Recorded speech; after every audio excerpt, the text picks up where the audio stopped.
Alright, we are live. Yes, we are live. So, give me 1 second to put out a poll and to pull up the comments, but give me 1 second to do that. Also, let me get the game on, because otherwise, that would not be very good. Alright, so, welcome everyone. Monday Night Football, also happy Halloween to all of you.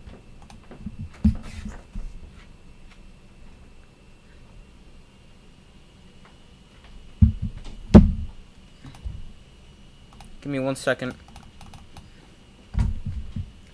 Alright, well that does its thing. Let me pull up the comments. Give me 1 second. So let me know who you guys have winning. I have the Ravens.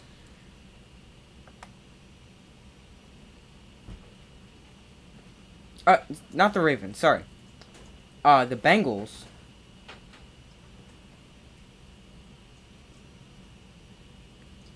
So Bengals Browns tonight. The Bengals are going to be without Jamar Chase, so that is definitely a big loss to them, or for them.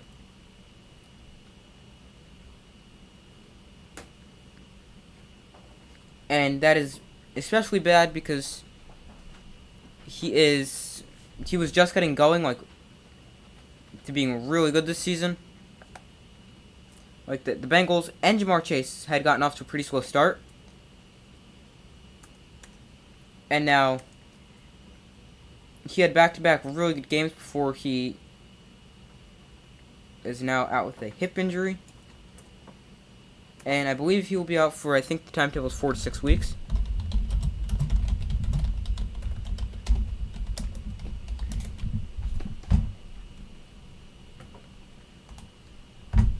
Give me 1 second.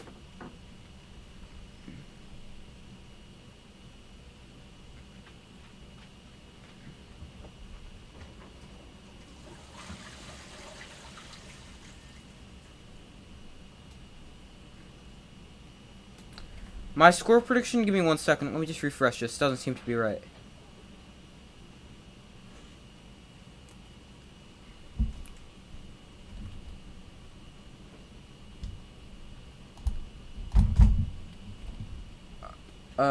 Alright.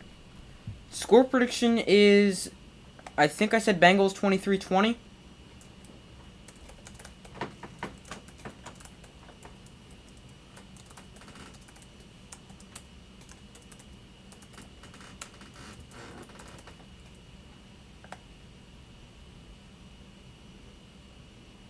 Alright, there's the poll. Bengals inactives for Monday Night Football. Wide receiver Jamar Chase, wide receiver Stanley Morgan, cornerback Cam Taylor-Britt, running back Travion Williams, defensive tackle Josh Tapuu, probably said his name wrong, offensive lineman Dante Smith, and offensive lineman Jackson Carman. Browns inactives for the game include quarterback Kellen Mond, cornerback Denzel Ward, linebacker Jeremiah Owusu-Koramoah, tackle Chris Hubbard, guard Wyatt Teller, tight end David Njoku, tight end, I don't know how to say this guy's name, Perrion Winfrey, probably said that wrong.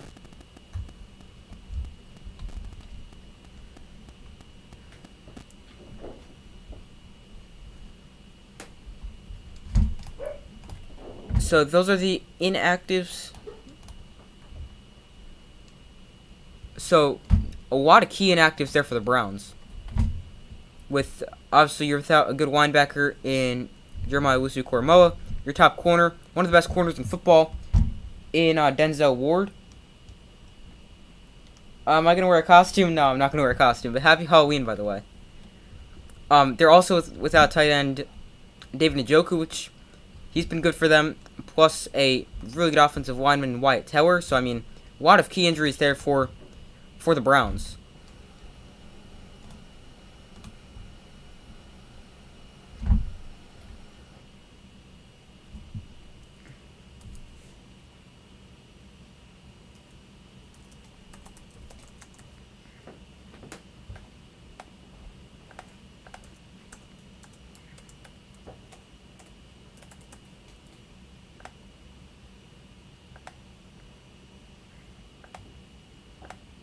Give me 1 second.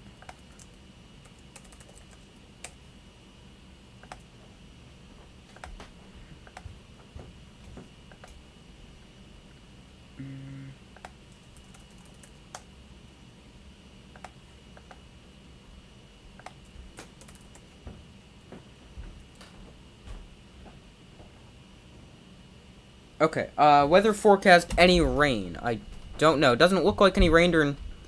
Oh, dang it, I just refreshed. Give me 1 second. Let me check, so... they're playing in Cleveland tonight, so... Cleveland.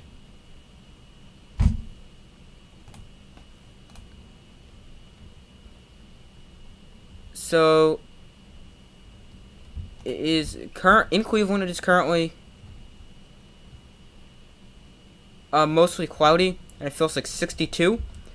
And there is a chance of rain later in the game at 10 o'clock, but...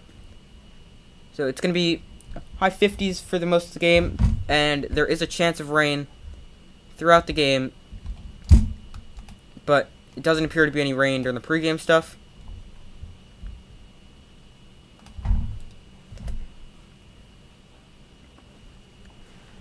So my score prediction is 23-20. Go Browns, okay. So, and also I am picking the Bengals.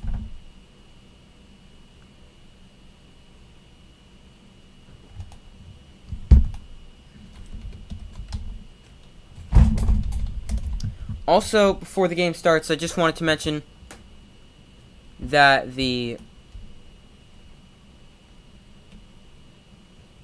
I did see before that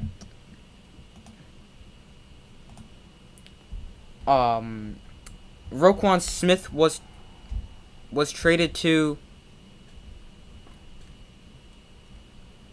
the Ravens, so that makes this division even better. And it was weird because I just thought after last night's stream, gee, I bet there's gonna be at least one more big trade before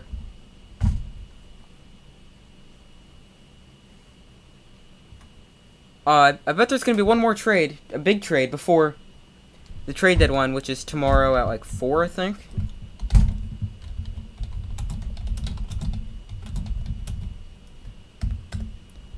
The NFL trade deadline is tomorrow at 4. So, and obviously Roquan Smith got traded today, which was a pretty big trade, with the Ravens getting a big piece on defense.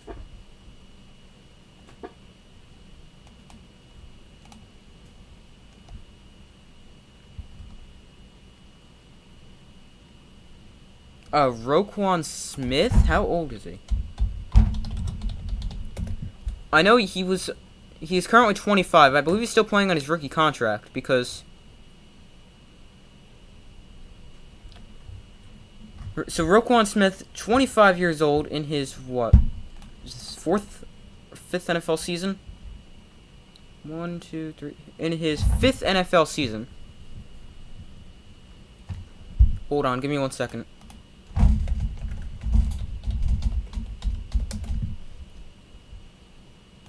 So yeah, Roquan Smith playing on the 5th year of his rookie contract. And now, he had requested a trade earlier in the season, earlier before the season even started. As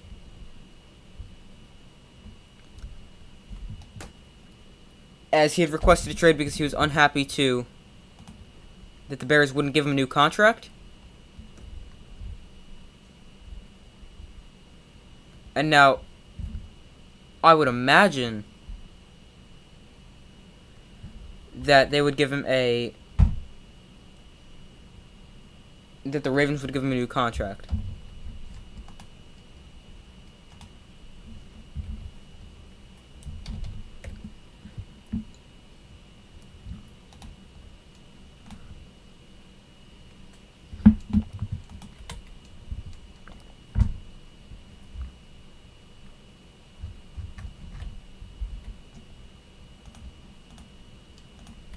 So far, everyone in the poll, actually not everyone, the Bengals 75%, Browns 25%. And in the community tab of my channel, I put out a poll, who do you think will win Monday Night Football? And 78% said the Bengals, 22% said the Browns. So I would have to agree with the majority in both polls. I am definitely going to go with the Bengals here. And now, so they are without Jamar Chase, as I mentioned. But T. Higgins has been good. Same with Tyler Boyd. Boyd had over 150 receiving yards last week. And both are very good receivers.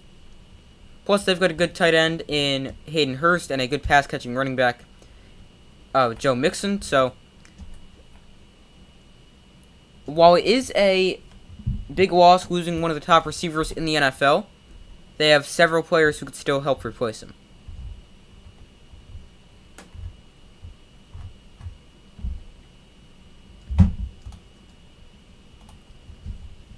And now, for the Browns, they're also without several key players.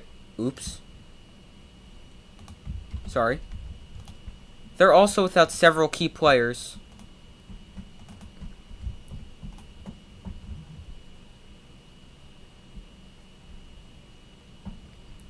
For the Bengals, best wide receiver core in the NFL, I would probably say so. You've got three really good receivers. And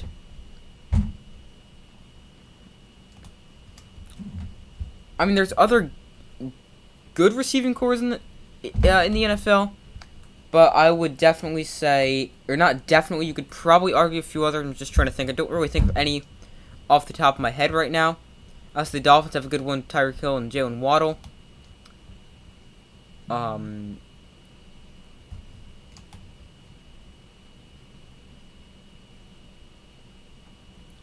Then you've got, trying to think who else. Yeah, the Dolphins. The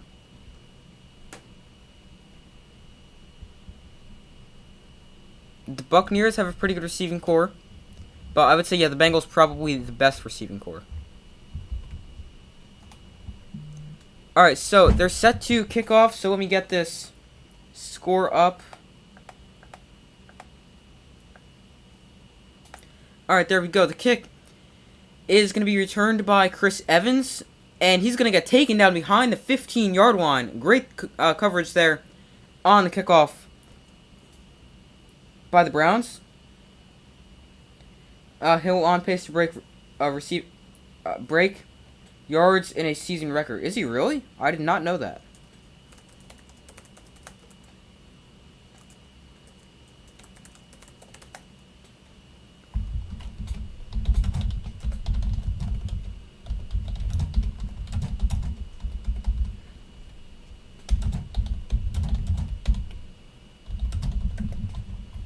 Here is Burrow.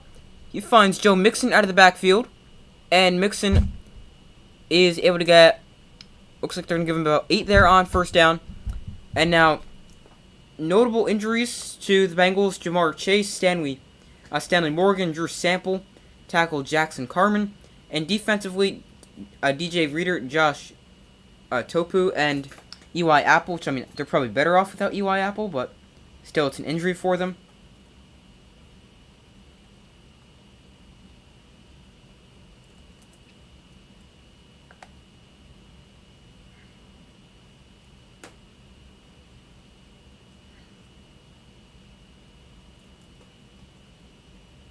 There was a flag down on that play. I don't know what it was. Oh, let me check real quick. Alright, hasn't updated yet. Some kind of defensive penalty. It's now 1st and 5, so. T. Higgins in motion. Burrow hands off to Joe Mixon, and he runs for 4 on 1st and 5.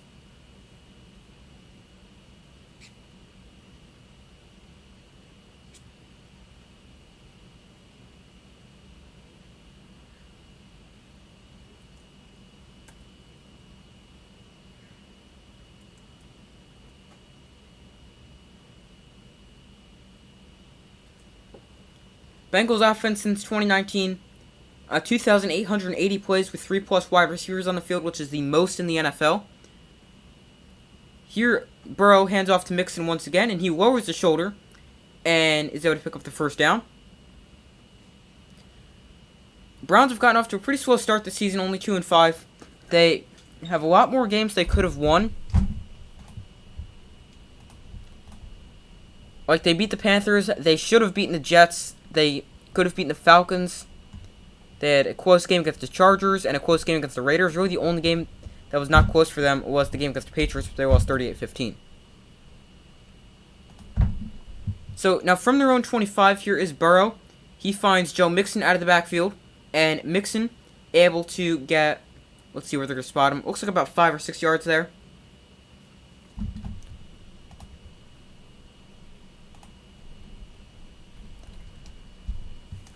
But I just looked it up. Tyreek Hill is, yes, you're right, he's on pace for the record. If he plays all 17 games, he's on pace for 2,042 yards. 2nd and 5 here for the Bengals. Burrow in the shotgun. Samaje Perine, now the running back, standing to Burrow's left. Burrow, he fires just over the head of Tyler Boyd, and that one goes out of bounds. So now that brings up 3rd and 5. Something to watch is how the Bengals' offensive line holds up against Myles Garrett. Put a low hit on Joe Burrow there, working against right tackle Yale Collins. And now, the Bengals' offensive line is improved this season, but Joe Burrow has still been sacked several times.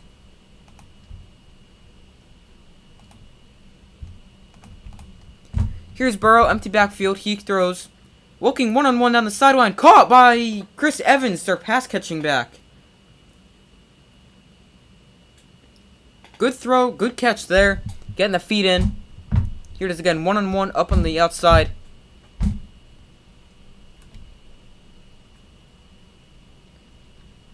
Running back on a linebacker, which is a mismatch there, especially a good pass-catching back like Chris Evans.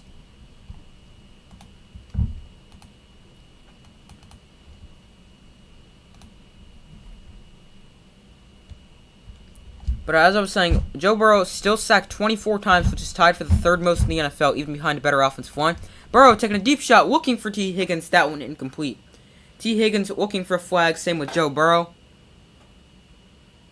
I would expect T. Higgins to see a much increased role here tonight with no Jamar Chase.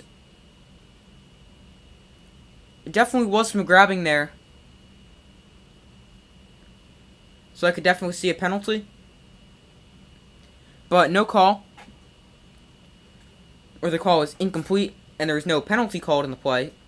So here's 2nd and 10 from the Browns' 44-yard line. 12-18 left to go in the first quarter. Burrow in the shotgun. He looks to throw. And he fires quickly to 84. Don't know who that is. 84, that is backup tight end Mitchell Wilcox. He's technically their 3rd stringer because backup tight end Drew Sample's inactive tonight. So now 3rd and 7. Hayden Hurst now re-enters the game at tight end.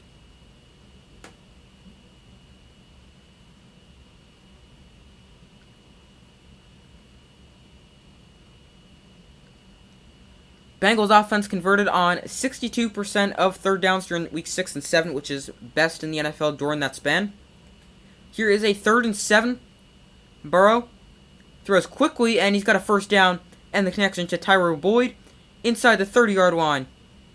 Down to the 28 of the Browns. Bengals moving the ball very nicely here on the first possession.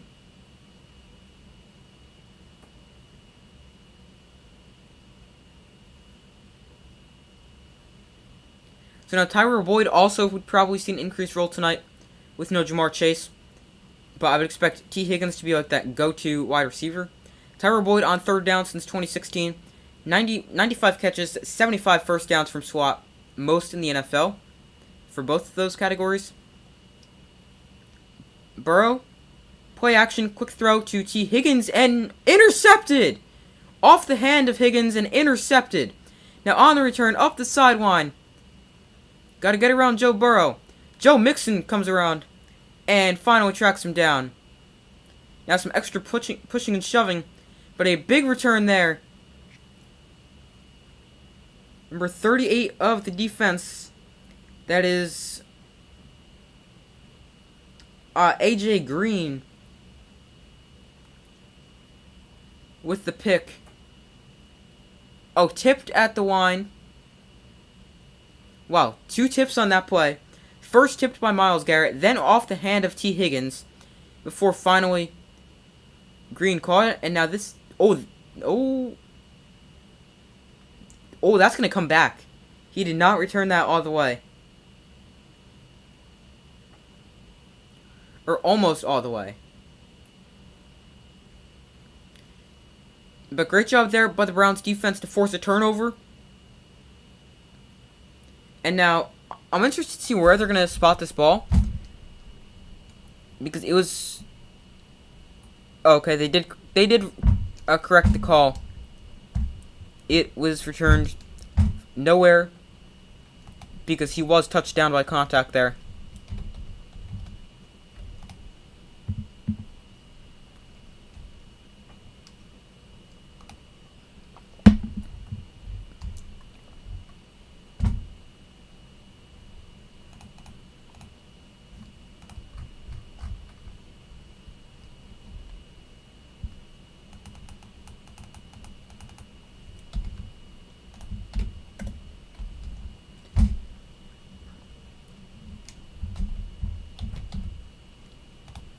Give me 1 second.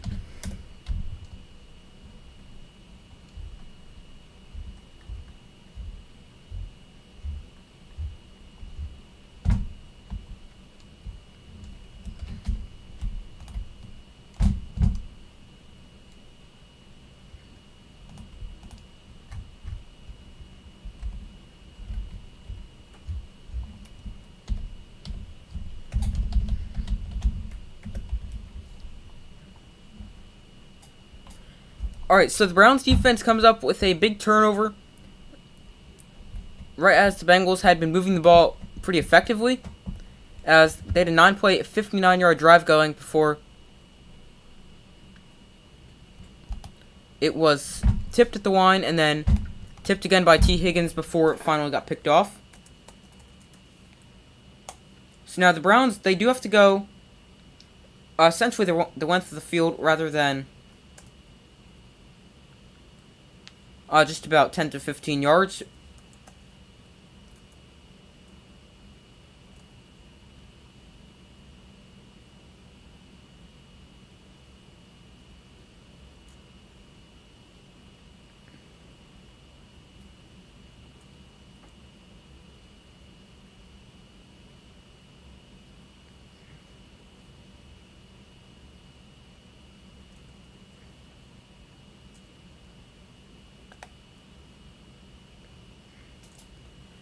Alright, so from their own 16, the Browns will operate. Nick Chubb is the running back. Jacoby Brissett lined up under center. And the give goes to the NFL rushing leader, Nick Chubb. And he is able to get about 5 yards there on first down. Something with Nick Chubb is he just does not look like he's going to... He stands there. He's like so calm. He just stands there. He doesn't look like he's... he's just like standing there.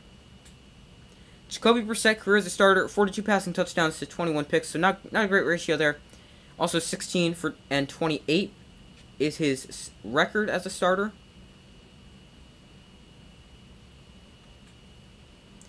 So here we go, second for 2 running backs in the game here for the Browns in Chubb and Kareem Hunt. Brissett rolls out right, and on the move he finds number 12 on the Browns. Is that Amari Cooper? No, he's number 2, sorry. That is Michael Woods, a rookie wide receiver out of Oklahoma.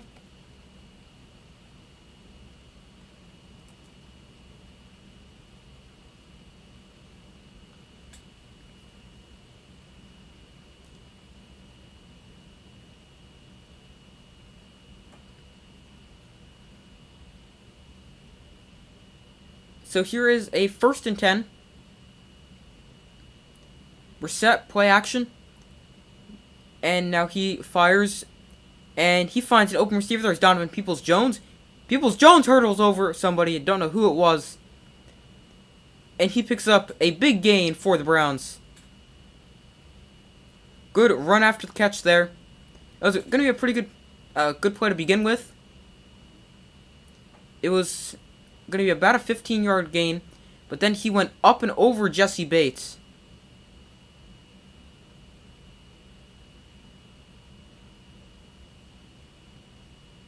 Before he was taken down 37 yards there. Reset. Peoples-Jones. Here is Nick Chubb. This time he's got nowhere to go. He's only able to get about a yard. And now Nick Chubb leads the NFL in rushing yards. Or coming into this week, he led the NFL in rushing yards with 740. Currently, Saquon Barkley leads with 777. But he's also played one more game because Chubb still is just beginning to play right now.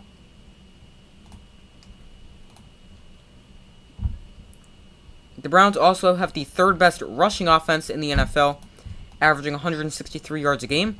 Brissett, he hands off to Nick Chubb, and Nick Chubb taken down in the backfield for a loss of 2. Flag comes in.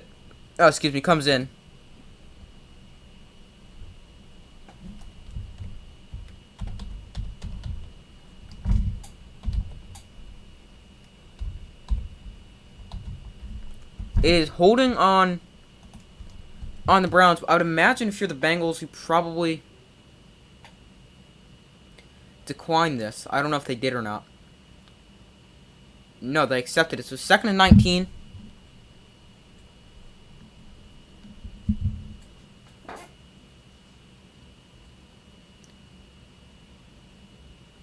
That was on their left tackle, Jedrick. Sorry, I can't say his name. Willis Jr. 2nd and 19 now for the Browns after the penalty. Once again, 2 running backs. Kareem Hunt lined up as a receiver, so is Nick Chubb. Here is Brissett. He's got plenty of time. Now he looks to escape the rush. And Jacoby Brissett is able to get back to the line of scrimmage, but it's going to be 3rd and very long. Brissett started to panic. I mean, he had plenty of time in the pocket. Only a 3-man rush from the Bengals.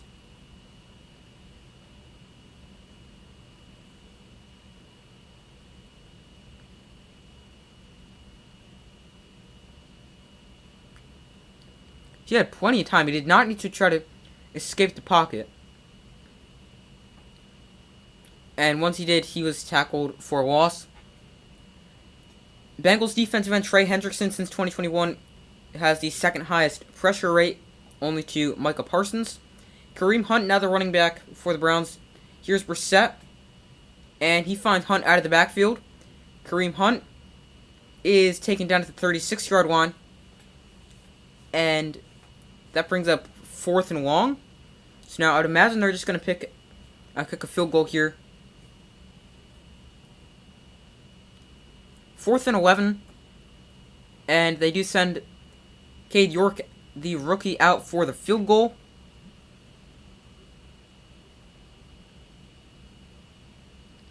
For a 53-yard field goal attempt, he made it a 50-plus yarder.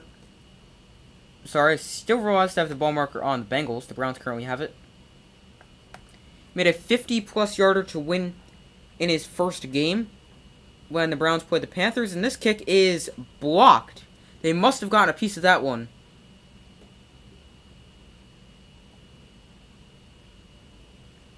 I didn't see them get a piece of it. Here's the replay.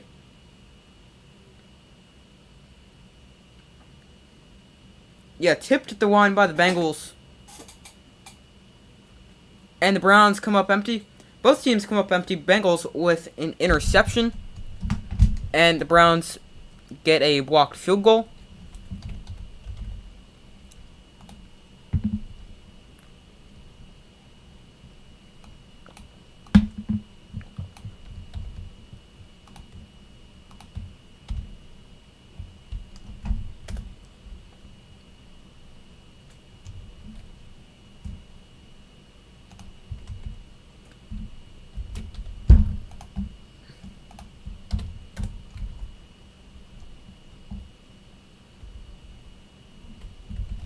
Brissett, come on, man. He's not a terrible quarterback. I mean, he's one of the best backups in the NFL.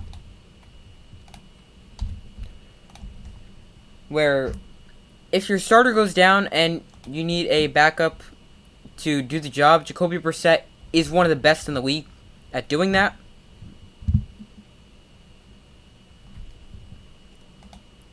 And I mean, he's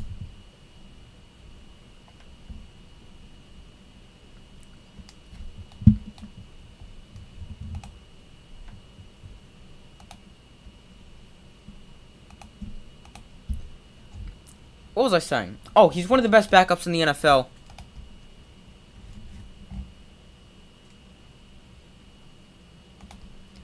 And he doesn't have the greatest record, but I mean, he's a pretty good backup quarterback.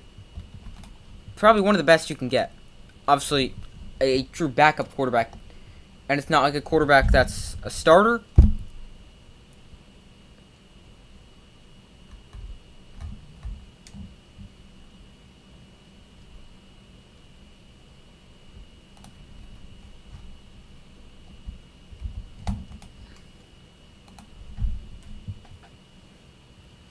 Left points on the board tonight, can't do that.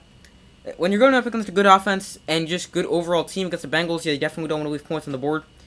You want to get all the points you can get.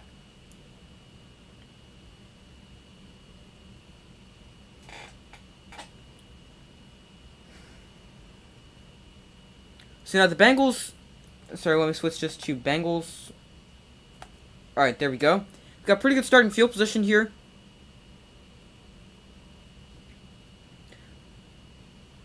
Jacoby Brissett, what about him? Oh, Brissett better than Brady, honestly. So Tom Brady, he's not having a bad year. Or 1 second, here is a quick throw to Joe Mixon for 2. But Tom Brady, he's not having a bad year. I mean, he's actually having a pretty good year. Where I think he leads the league in passing yards. It's just his team is not helping him out. The defense isn't as good as it used to be. The offensive line's been really bad. Receivers haven't helped him. Plus, they have the worst rushing attack in the NFL. But yeah, Jacoby Brissett is a very good. He's a very good quarterback, or not like an elite quarterback, but a very good backup quarterback. Burrow, plenty of time, just dumps it off to Joe Mixon, and he is taken down in the backfield.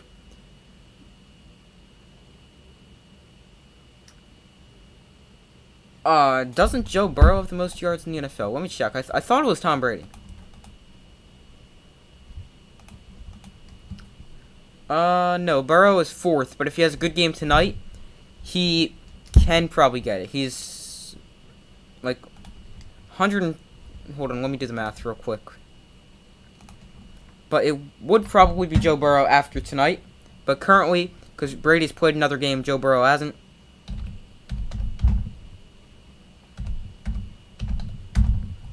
So Joe Burrow needs 171 passing yards tonight to be. Oh yeah, you just said 170 to pass. But here's a quick throw to Tyler Boyd on an out route to get a first down, by the way. Sorry, I just missed that.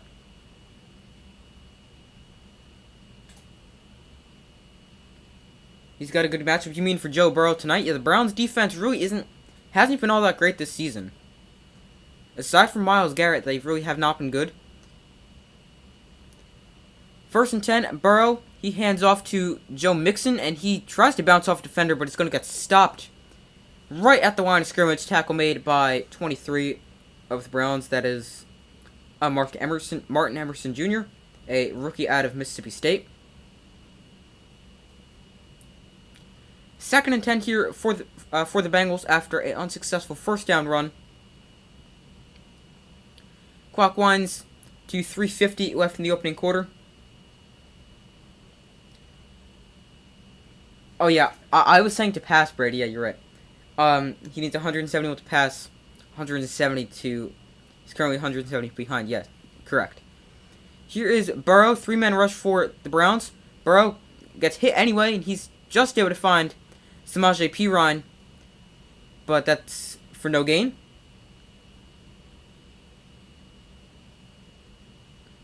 Now, a 3rd and long coming up for the Bengals. After some good plays by the Browns defense.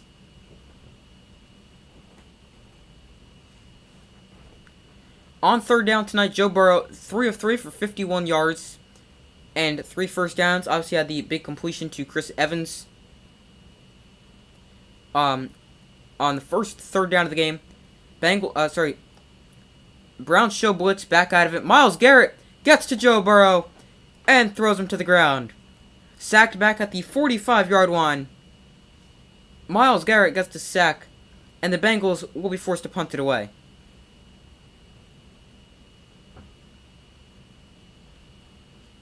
Bengals left tackle Jonah Williams late getting off the line of scrimmage. So Samaje Perine had to go there, then Myles Garrett just able to spin inside. It's just too easy for him. So Bengals punting. Kevin Huber on to punt. 24 punts this season. 7 inside the 20, averages 44.7 yards a punt. This punt is not a very good punt, and it's only about 7 or 8 yards past the first down marker.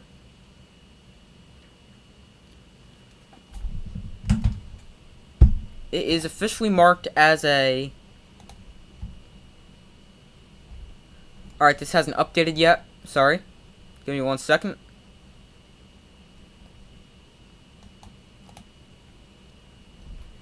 It is marked as a 23-yard punt. So, Burrow got to pass the first down marker. Not a good punt.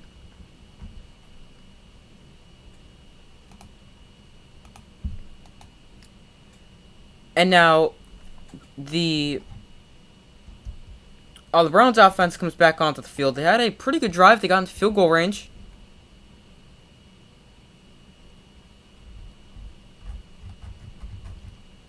But then they had a long field goal attempt which was blocked.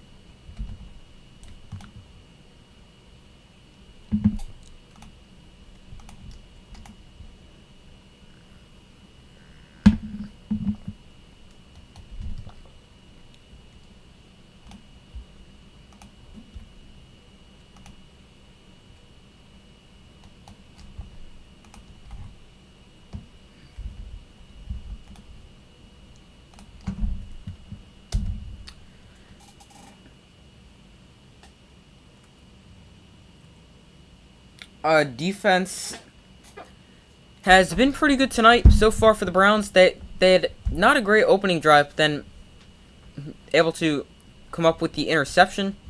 And now this time, allowing a few quick first downs. 2 quick first downs before then standing tall and going...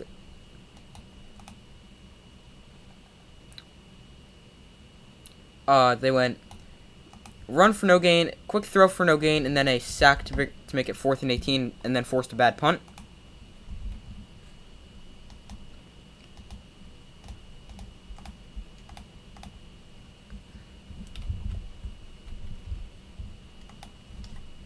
And now, I was going to say this number before, but I forgot. But the Bengals' defense against the run is not amazing, so the Browns should be able to have some offensive success. Bengals against the run.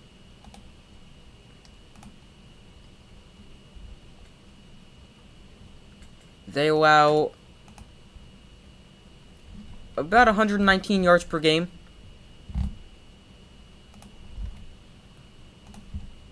Which is, I believe it's in the bottom third of the NFL.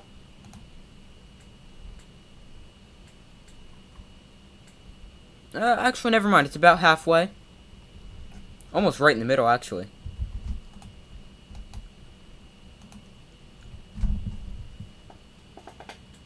Can't wait to see how severely injured... sorry, that was horrible reading by my part. By the way, Myles Garrett, 5.5 sacks on Joe Burrow. Most anyone's been sacked by one player. After this play, I'll get back to your comments. Here's Brissett on play action. And he finds 18, that is That's the rookie David Bell out of Purdue for his first catch today and another Browns first down.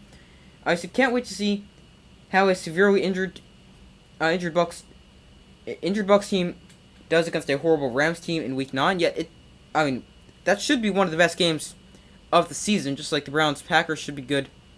Bills Packers. Here's some trickery. Amari Cooper throws an interception. Von Bell picks it off.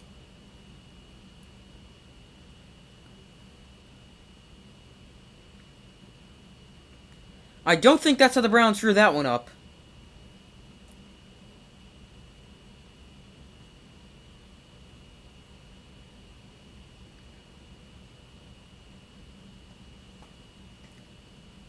They had Amari Cooper on like the end around.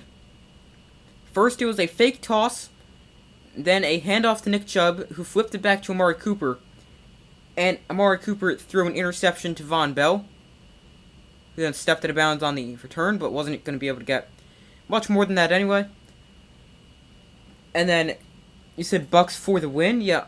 So now coming into the season, that game on paper, just like last night's game on paper, the Bills and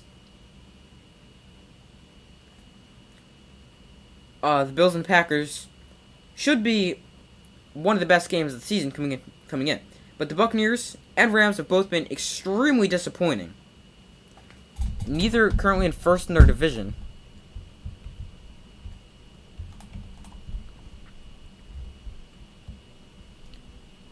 Buccaneers currently second in their division behind somehow the Falcons are 500.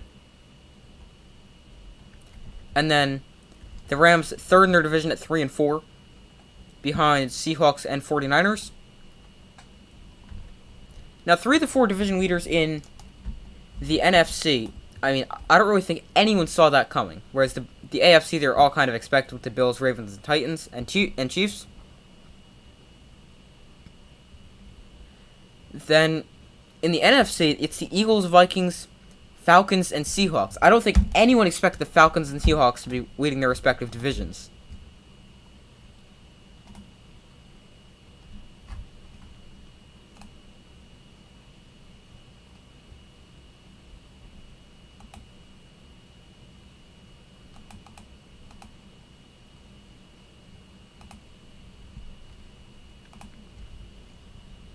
So that's a game that I still feel could be good. Maybe both teams find it.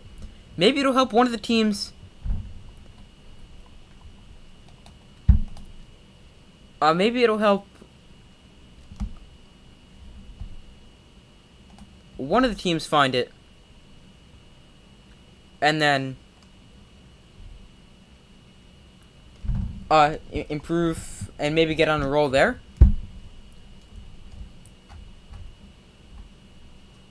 But you never know.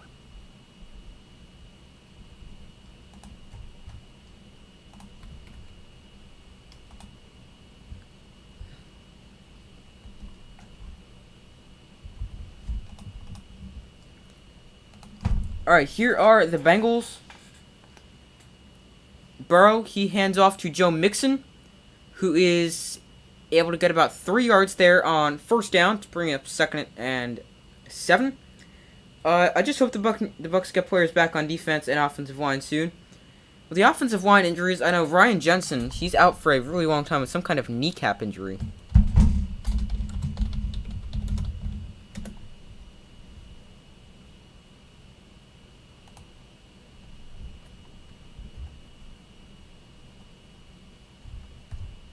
Or not a kneecap injury, some kind of serious knee injury. So, I don't really even know how long he's going to be out.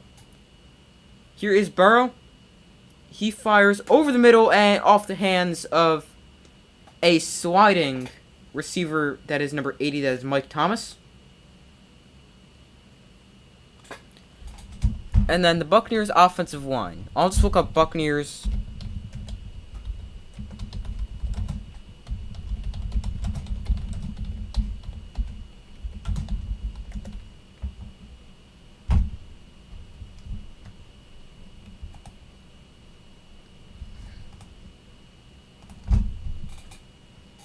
Injuries seems a lot this year. That there does feel like there's been a lot of injuries, but I mean it's a very physical sport, so it's just gonna come. Here's P. Ryan. He is not able to get around Johnson, and that is a big open field tackle to bring up 4th down.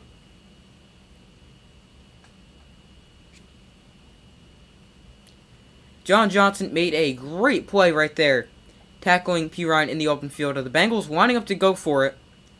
And what they'll probably do is they don't even need to snap this because it's going to wind down all the way to the second quarter, sorry.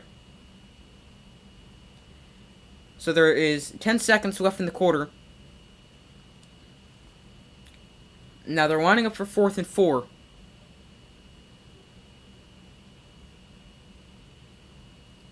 And they do not end up snapping it. As that brings us to the end of the first quarter.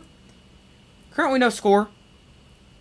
Browns had a field goal blocked. Bengals had a turnover. And then a punt. And now getting back to the comments. Shaq Barrett also just went out for the season with a torn Achilles.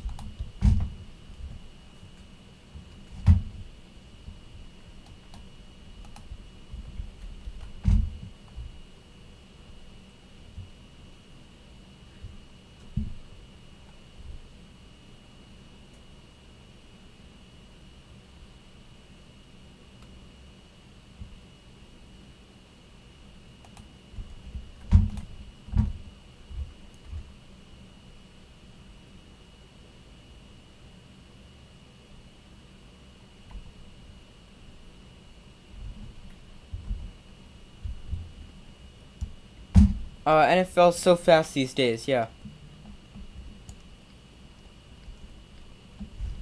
But the Buccaneers' offensive line, I mean, it's still not. When you look at last year's offensive line, it hasn't been.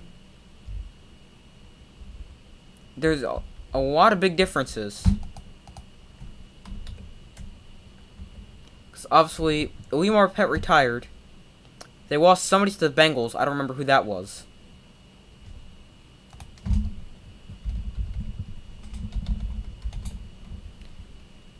Might have been Alex Kappa they lost to the Bengals.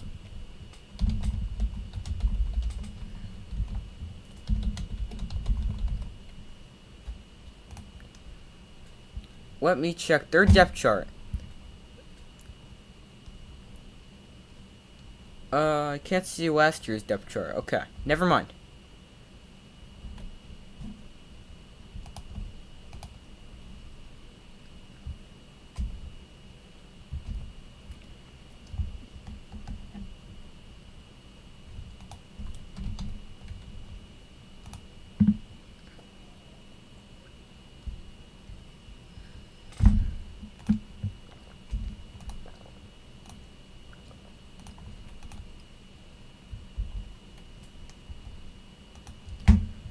Alright, so start of the second quarter, Bengals do send the punt unit on to send this away, so let me move this over to Browns. What gets me, so many players are getting injured, yet so many people want the NFL to go back to how it was in the 70s and 80s. Yeah, a lot more physical back then.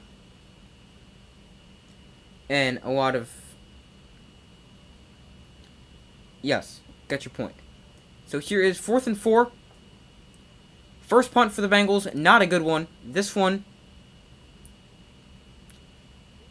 seems to be better. Donovan Peoples-Jones calls for a fair catch at his own 13 to 14 yard line. So this one is a much better punt. Nick Chubb threw 7 weeks for the Browns.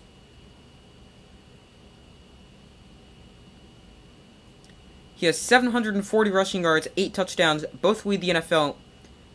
And since 2018, 166 rushes of 10 plus yards, which is the most in the NFL. And he is one of the best running backs in the NFL, having a great season. He's not on the field here for this play. That would be Kareem Hunt, the running back, behind Jacoby Brissett, as Brissett is under center. And they give it to Hunt. Kareem Hunt is able to break free of initial contact, and Kareem Hunt Gets it for what should be a Browns first down. Let's see the spot.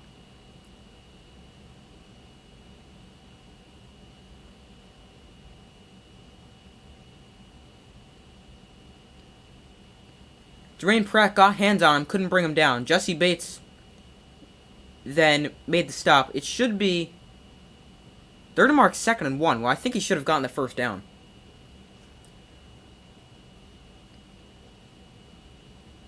So 2nd and 1, they're just going to go quarterback sneak. Jacoby Brissett is able to sneak for 4 yards. And the Browns move the chains. I thought they'd probably go back to Kareem Hunt there, but just wanted to make sure they're able to get a first down. And now Kareem Hunt, there's been several trade rumors surrounding him. In fact, they're open to trading him. And Kareem Hunt now stopped in the backfield for a loss of 2. Sam Hubbard, big play there. But Kareem Hunt could definitely be getting traded, so this could definitely be his final game as a Brown.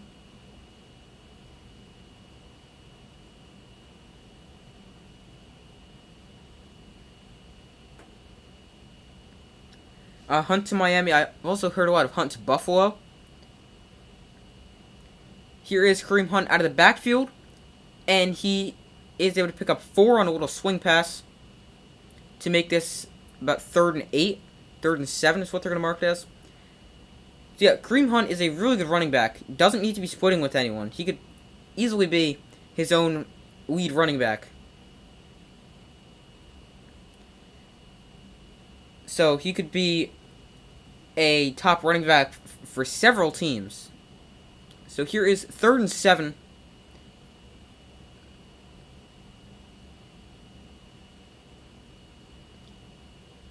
Third and 7, Brissett. He looks to throw 4-man rush for the Bengals. Brissett, he fires over the middle, and a sliding catch is made by Amari Cooper at the 45.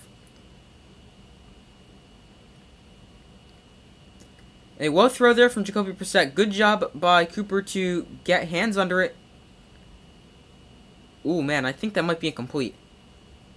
The ball definitely hit the ground, but it was after he got hands under it. Let's see, this is going to be close.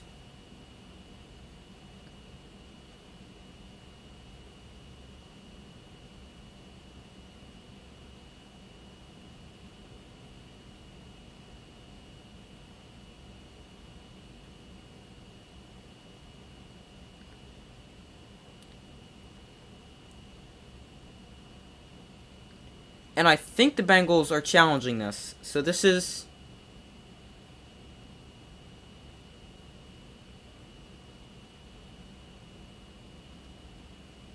It definitely hit the ground, and I think it's moving while it's on the ground. So I would say this is probably going to come back.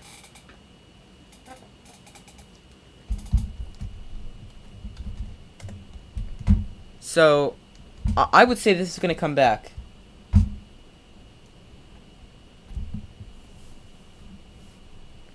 What do you guys think of the comments? I say this is going to come back as he got his hands under it, but like the nose of the ball hit the ground. And I mean, if he secured it, it should be fine, but I don't know if there's... I'm not sure. I feel like they should probably come back and make this a 4th down.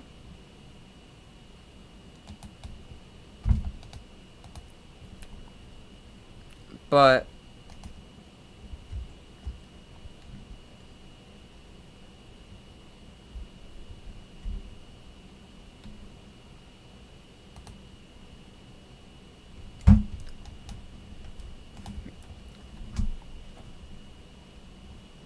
I mean, this could be...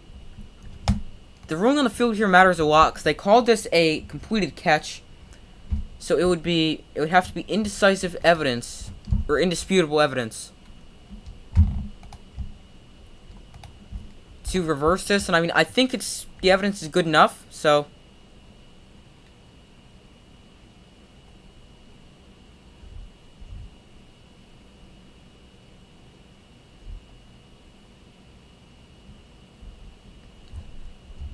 I would say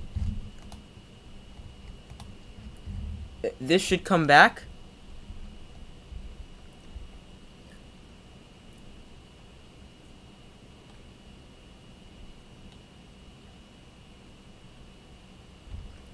But I mean, it's going to be interesting to see. And they did reverse this call. Too many Patriot fans turn their back on Tom Brady, even wishing him a career-ending injury. See, I find that to actually be... I mean, now, you're a Patriot fan, so you probably interact with a lot more Patriot fans than I would. But I feel a lot of Patriot fans still root for Tom Brady. And because they're a Patriot fan, they're like a Tom Brady fan for life, no matter where he goes.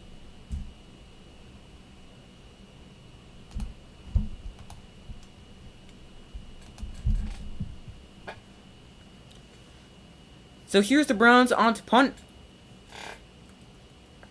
And the Bengals gets this one away.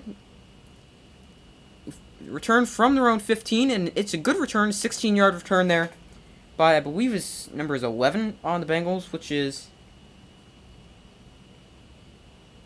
Trent Taylor.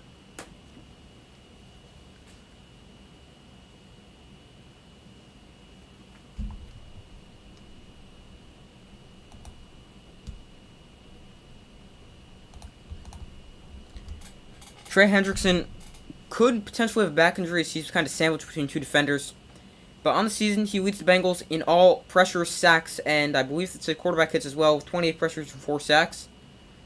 Joe Burrow tonight, 9 of 13, 63 yards, and a touchdown, an interception, no score currently.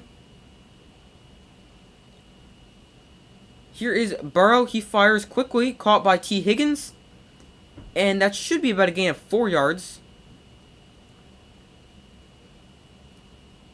With forward progress, but they don't always do that, which doesn't really make sense. They're going to give him 3 to bring up 2nd and 7. Bengals play selection, 4 carries, 4 rushes, 15 passes. Going pass heavy so far.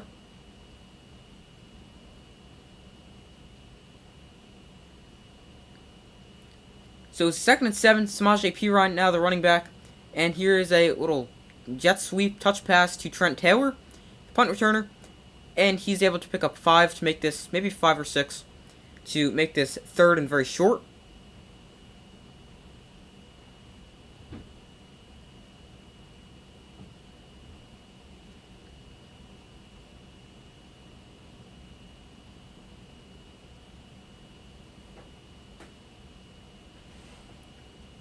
Third and 2 here for the Bengals.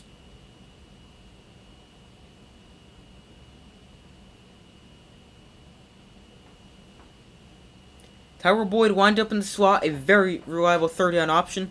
Burrow does not go to Boyd, instead looks for T. Higgins, but that one covered very well and broken up by 23. That is Martin Emerson. His 2nd or 3rd big play he's made already tonight.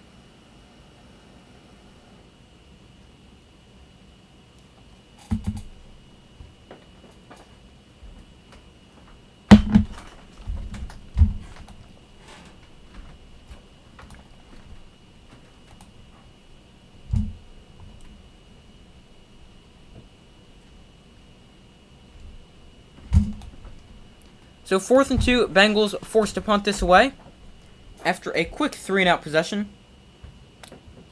And fair catch called for at his own 22 or 23-yard line by Donovan Peoples-Jones.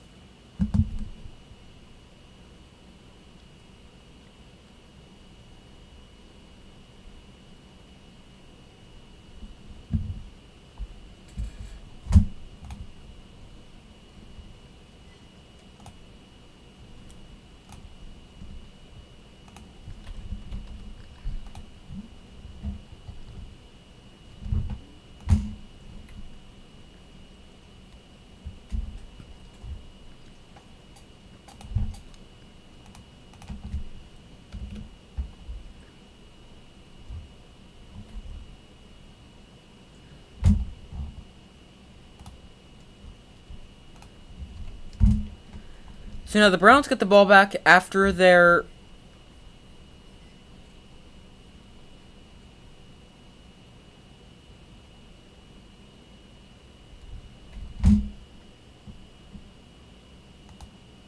After their defense forces a very quick 3-and-out.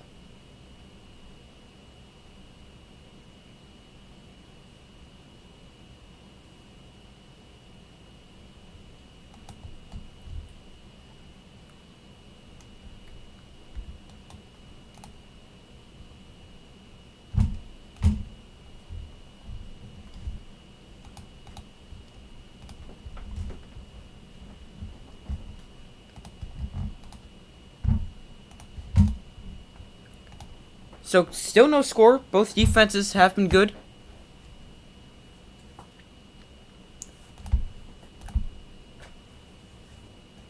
Also, neither team with over 100 total yards. Bengals with 87. Why did I say Jaguars?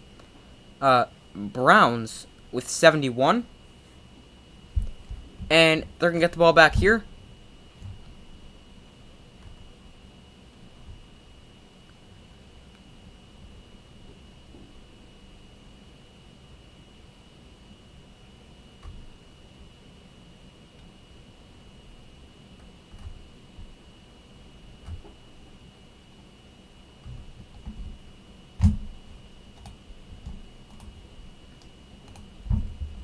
This is a very long commercial break. Alright, they're finally back.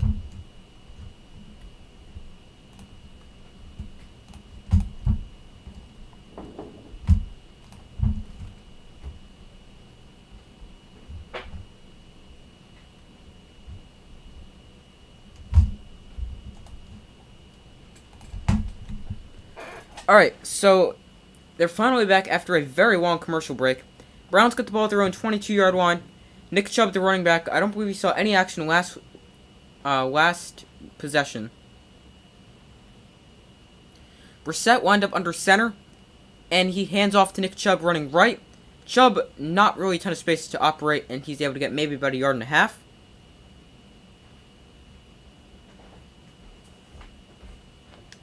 I wonder if Tom Brady rich enough to buy another team after playing days. Maybe. I don't really know.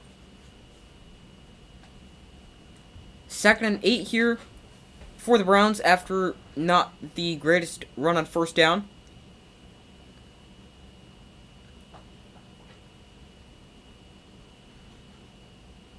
Second and 8. Nick Chubb, once again the running back, Kareem Hunt, gets the ball on a jet sweep. And he's able to get maybe about 3 yards there. And that brings up about 3rd and medium for the Browns.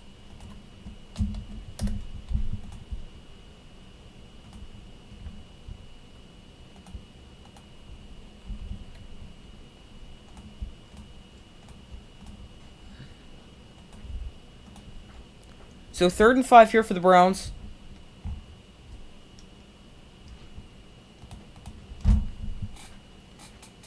Kareem Hunt, the running back. Jacoby Brissett in the shotgun. Hunt wound up to his left. Now Hunt shifts to his right. 3rd and 5. Brissett. He fires an out route. And there is Amari Cooper who's wide open to make the catch. And he picks up some extra yards and gets a lot more than what is necessary. Then 5 yards. And easily picks up a Browns first down.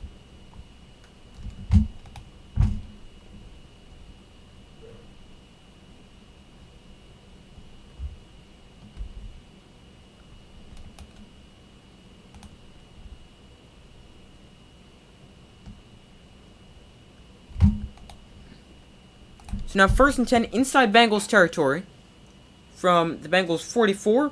Here is the gift to Nick Chubb. Chubb finds some space, and Nick Chubb able to run for a good 7-yard run there on first down to bring up 2nd and 3.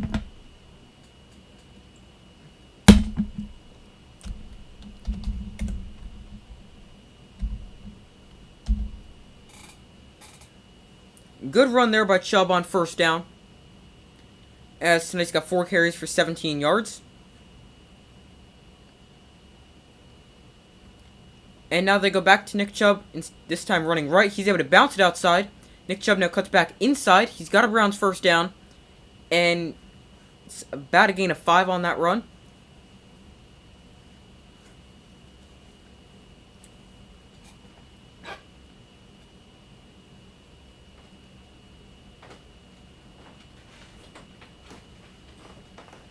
I think he's only made about 300, 400 million a year in his 23-year career. Also, he's been offered a 10-year, 375 million by Fox to be an announcer after retirement. Yeah. So, yeah, we'll definitely see him in Fox after retirement, but I mean, who knows when that'll be. Here's Nick Chubb once again. This time the Bengals ready for it, and he stopped back at the line of scrimmage.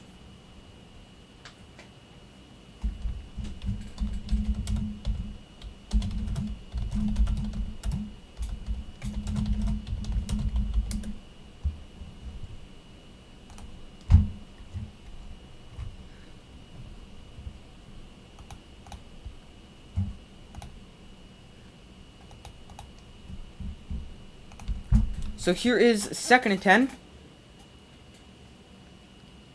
Brissett protected well, and he fires. He finds an open receiver. There's Donovan Peoples-Jones for a gain of 6.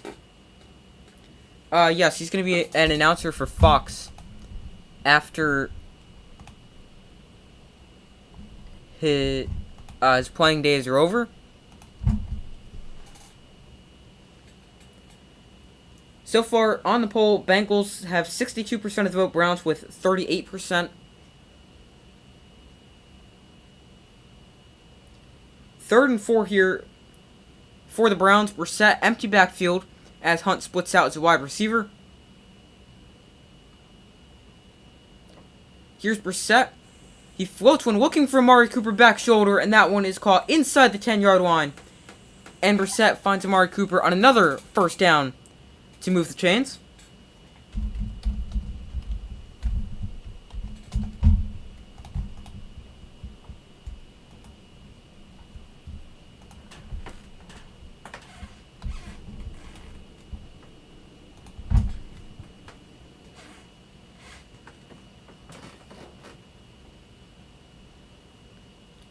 Browns' current drive, 8 plays, 70 yards, taking over 5 minutes off the clock, currently at 5:07.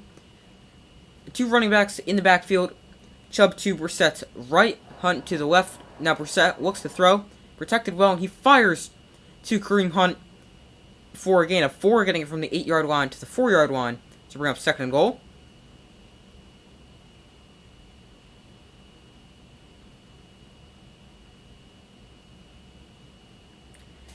Rumors he's going to be a part of the Dolphins, a part owner of the Dolphins, and their starting quarterback for the 2022-2023 season.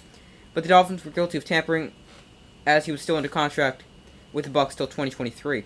Yeah, I do remember that, as the Dolphins also lost their first-round pick this year because of that.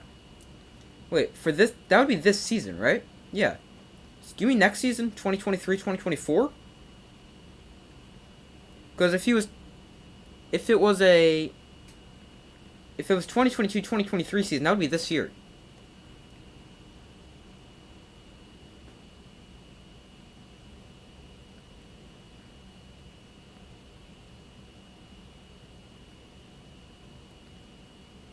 But 5:07 to go here in the first half. The Browns used their first timeout before this 2nd and goal play.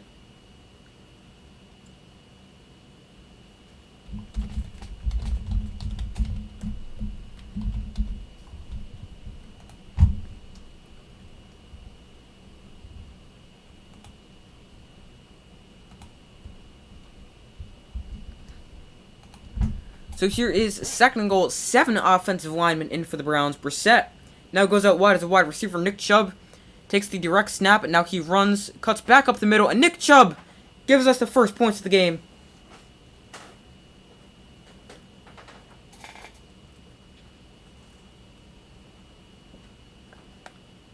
As he runs in from 3 yards out, going wildcat there. Brissett goes out wide as a wide receiver.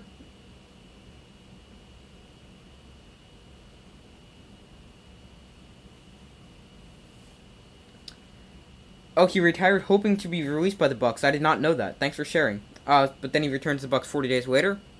I did not know he was hoping to be released by the Buccaneers. A scoring drive for the Browns. 10 plays, 78 yards, and currently a 6-0 lead. And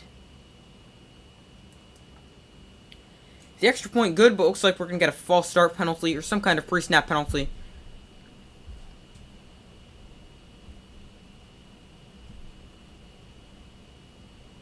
No, never mind. It's not going to be a false start penalty. It is a pre-snap penalty. But I believe it's a too many men penalty on the Bengals.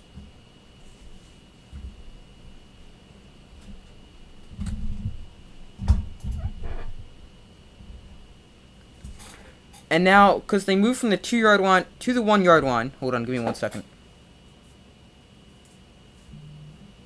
Alright, there we go. Alright, now because they're moving from the 2-yard line to the 1-yard line, the Bengals now going to go for, the Browns now going to go for 2. To look to make this an 8-0 lead. As now they go 8 offensive linemen. Wow, I really don't know if I've ever seen that. Plus Nick Chubb and tight end Bryant. Brissett lined up under center. And they hand the ball to Nick Chubb.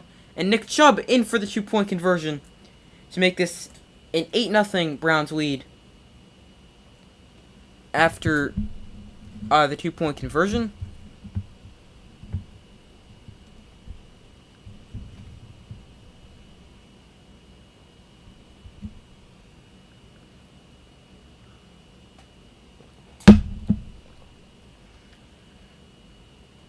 Tom seems to like Florida. Seems like he does.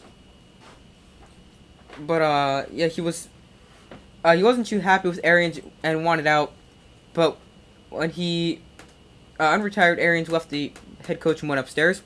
I do remember there being rumors about Tom Brady not liking Bruce Arians. I do remember that. And then now, obviously, Todd Bowles, the head coach. And then we'll take Brady as a part-time owner any day. I think most teams would.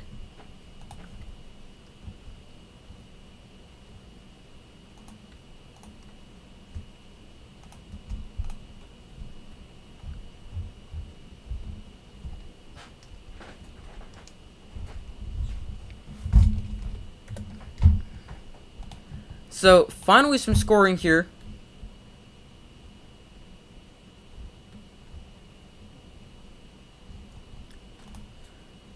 As the Browns get on the board with a Nick Chubb rushing touchdown and a Nick Chubb 2-point conversion after a penalty on the Bengals defense gave them a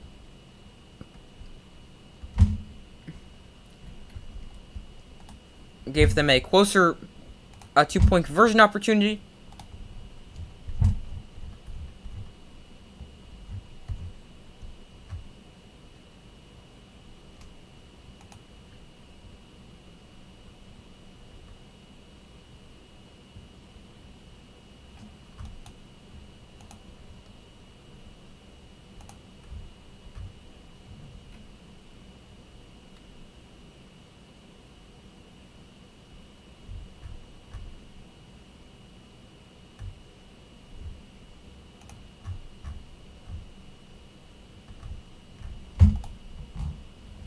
Alright, so they're back from a commercial break after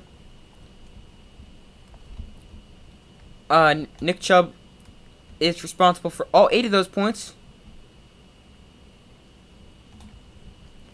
Browns also went 8 offensive linemen on that play, which is a good reason why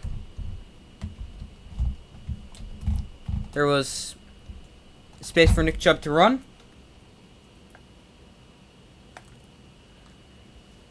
Here is Chris Evans on the kick return. Evans finds a lane, but that lane is quickly closed as he's taken down at about the 26-yard line.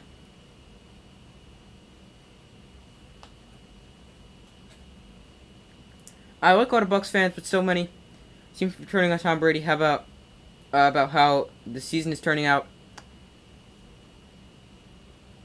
Yeah, I mean, it's obviously disappointing when you have one of the best teams in the NFL and they're just not really living up to expectations, but I mean, it's not totally his fault. Here is Burrow. He's going to take a shot down the field looking for T. Higgins. That one incomplete. Flag comes in. Probably going to be some kind of defensive holding penalty as the ball was way overthrown. So let's see what the penalty is.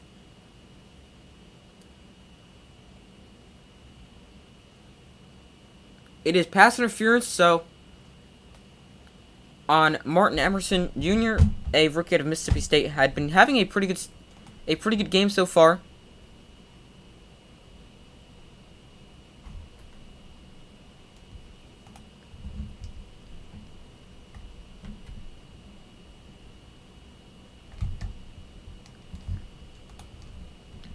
Here is the give to Joe Mixon, and he's able to run and drag along some defenders for about a gain of 4 yards.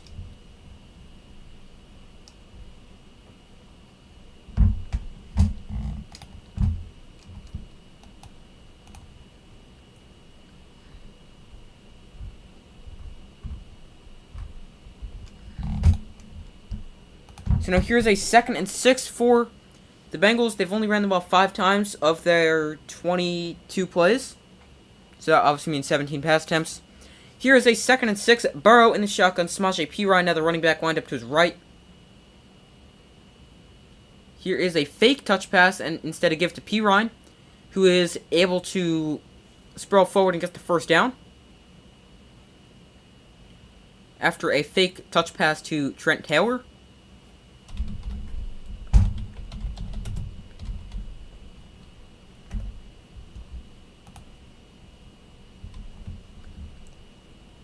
Browns with 165 total yards. Bengals with under 100. Browns currently lead this one 8-0.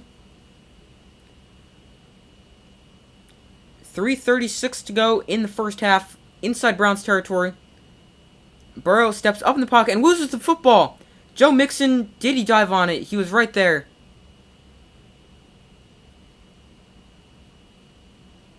Browns football.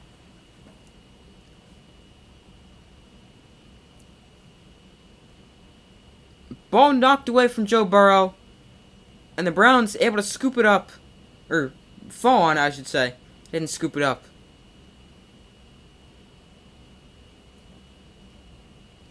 They brought a blitz. Joe Mixon did a good job of picking them up.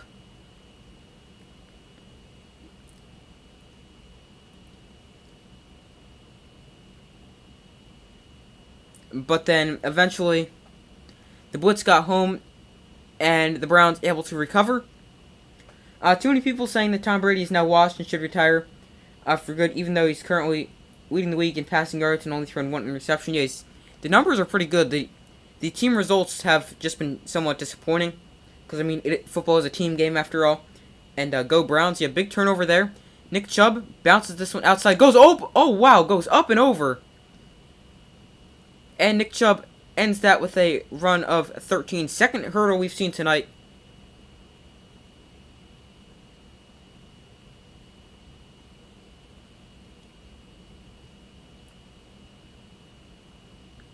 He went up and over Mike Hilton.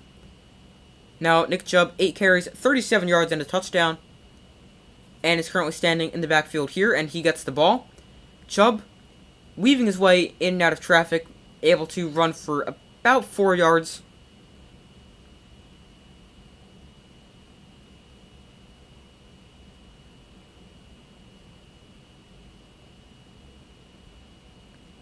You don't really see Nick Chubb hurdle a lot of people too often. He's got the power and the speed to run around you, and he's got the power to run through you. But that time he chose to go up and over, as Mike Hilton was really low to the ground. Browns also set to receive the second half kickoff, and this play is blown dead. It looks like some kind of pre-snap penalty. It is a false start on the Browns. Also, sorry, just remembered. Browns now got the ball.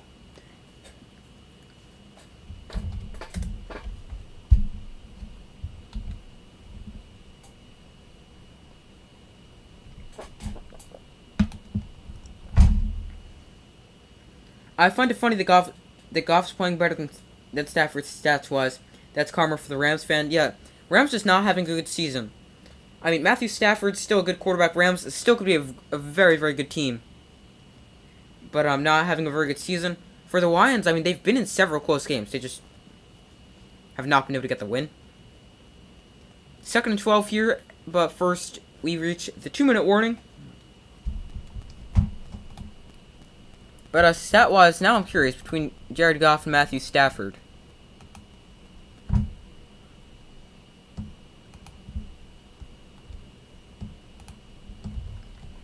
Jared Goff, 9th in the league in passing yards with 1,904, 12 touchdowns, 6 interceptions. Matthew Stafford, 13th in the league in passing yards for 1,763 passing yards, 7 touchdowns, 8 interceptions. And now, Jared Goff, he's not that bad. A lot of people think he's like this awful quarterback. He's really not that bad. He's actually a pretty good quarterback. He's about league average, I would say. I mean, obviously, I still think Stafford is the better quarterback, even though he's not having a better season right now.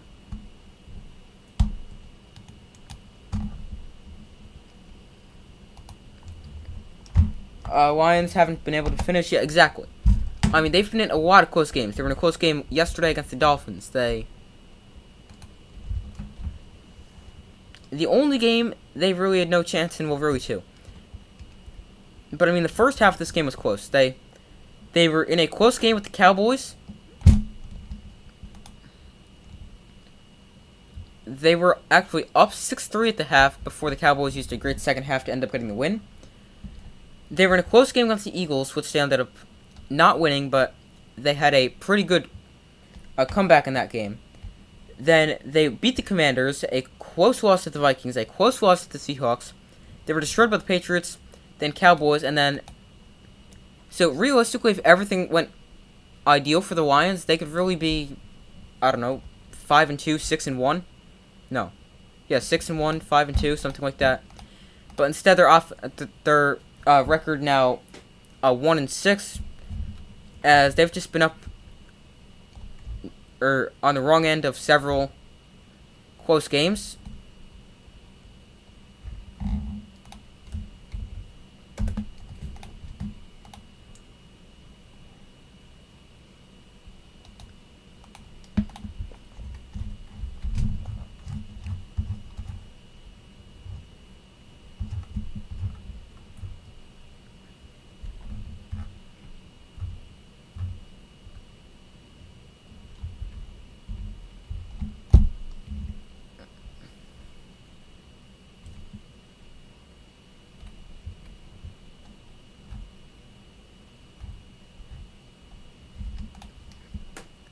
So here is 2nd and 12, 2 minutes to go in the league.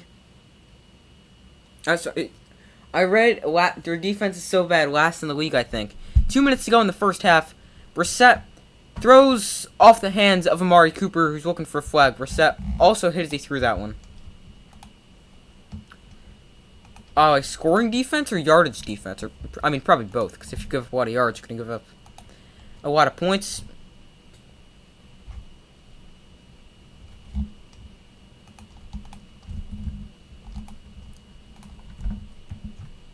But, yeah, worst yards per game defense, and that should also be, worst statistical defense in the league for the Lions. Chidobe Awuzie on the sideline grabbing his knee, so that's not necessarily what the Bengals want to see as their top corner.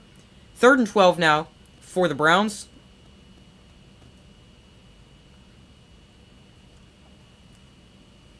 So, yes, you were correct. Lions defense, worst in the league. Offense had a good start. I mean, hasn't necessarily continued that.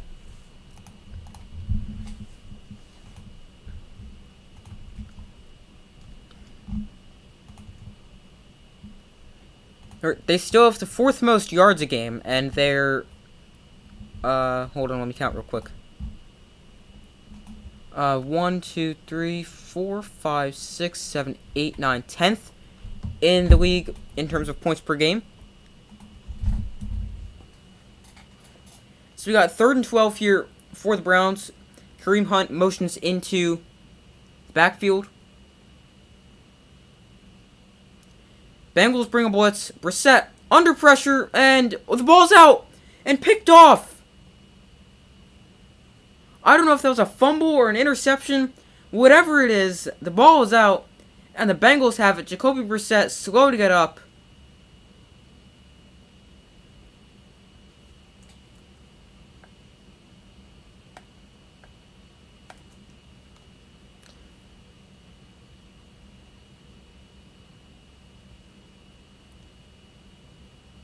Kareem Hunt completely missed blocking Von Bell. who was the guy that got the pressure and hit Jacoby Brissett. That's probably going to be a fumble. But it could go either way, because, I mean, he caught the ball anyway. Jacoby Brissett got destroyed by three Bengal defenders. Here is a quick throw out to Joe Mixon, and he's able to just get back to the line of scrimmage. Clock remains running. Run the ball more with Nick Chubb. I mean, that's the recipe for success. They're looking to throw the ball a little bit too much. Nick Chubb's a top 3 running back in the league. Leads the NFL in rushing yards coming into this week. Why not use him? Here is Burrow. He fires over the middle. There's a wide open receiver. That is Hayden Hurst. And he's got it down to the 30-yard line of the Browns. Clock now winds. A minute 7 left to go in the first half. Burrow, quick throw on an out route to T. Higgins, and he's able to get a bounce and stop the clock with exactly a minute to go. Great drive here for the Bengals.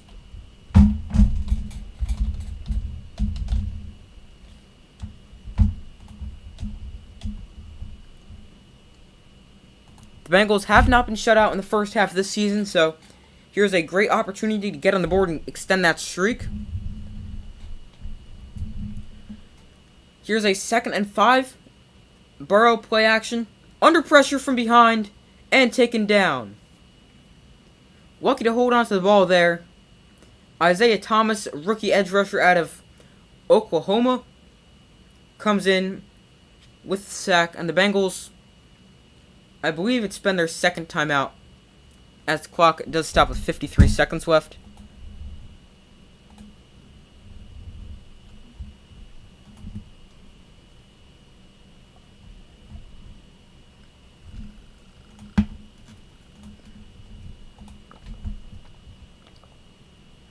And that is the first career NFL sack for Isaiah Thomas,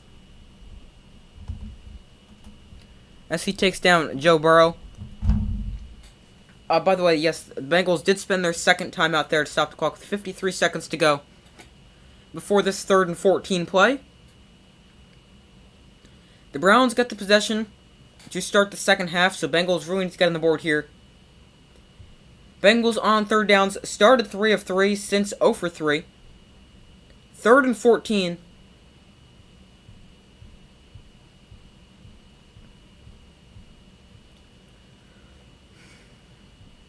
Looks like a 4-man rush for the Browns. Yes, it is. Here's a little quick screen out to Samaje Perine. He's got some blockers in front. And Perine able to get to the 29-yard line. Clock continues to run.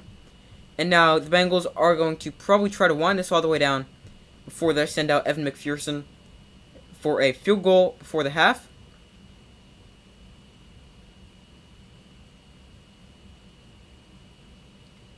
But the clock now stops with 35 seconds left, so it appears the Browns maybe spent a timeout. I really don't know. Yeah, the Browns spent the timeout with 35 seconds left. Maybe trying to see if they have any time to put together a drive. Maybe they block a field goal. Maybe they're going to get a good kick return. But the Bengals will send down Evan McPherson for the field goal attempt.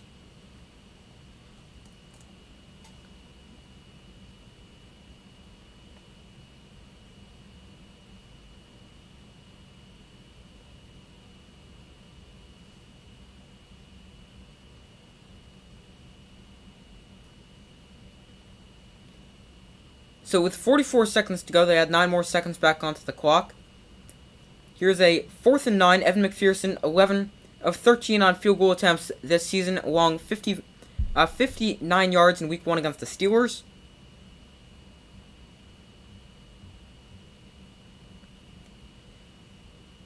This kick... Oh, excuse me, sorry. From the right hash... It is a 47-yard attempt. McPherson lines it up. 47-yard attempt from the right hash here for McPherson and the Bengals.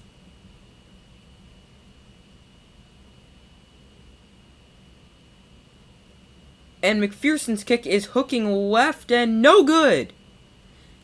And the Bengals will probably be shut out for the first time this season in the first half.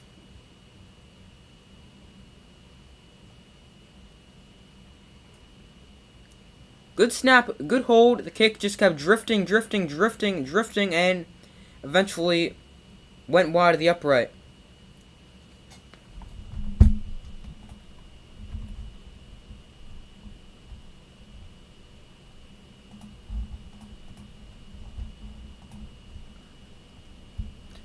Evan McPherson not having the greatest season this year. Last year, he was great. He made 84% of his field goals, 25 of 33, and was 46 of 48 on extra points. Browns now, with the ball, Brissett dumps it off underneath to Kareem Hunt, and he lowers the shoulder and gets to the 49-yard line. And now 33 seconds left. Browns looking to potentially get into field goal range for their rookie kicker, Cade York. Browns spend their third and final timeout with 33 seconds left.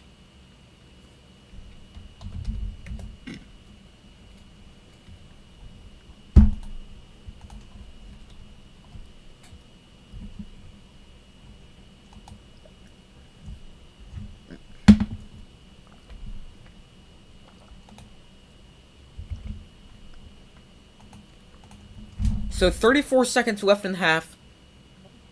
So now the Browns need to use the sidelines or make sure they're going to be able to get there to spike it. Jack Conklin, the Browns' right tackle, two-time first-team All-Pro, is currently out of the game. Brissett, empty backfield. Here's Brissett. He looks to throw. He fires over the middle. There's an open receiver in David Bell, the rookie out of Purdue.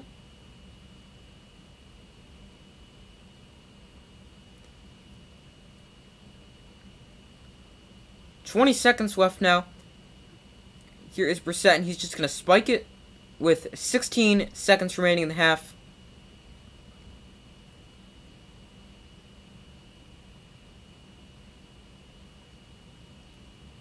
He was hit there after and was very slow to get there.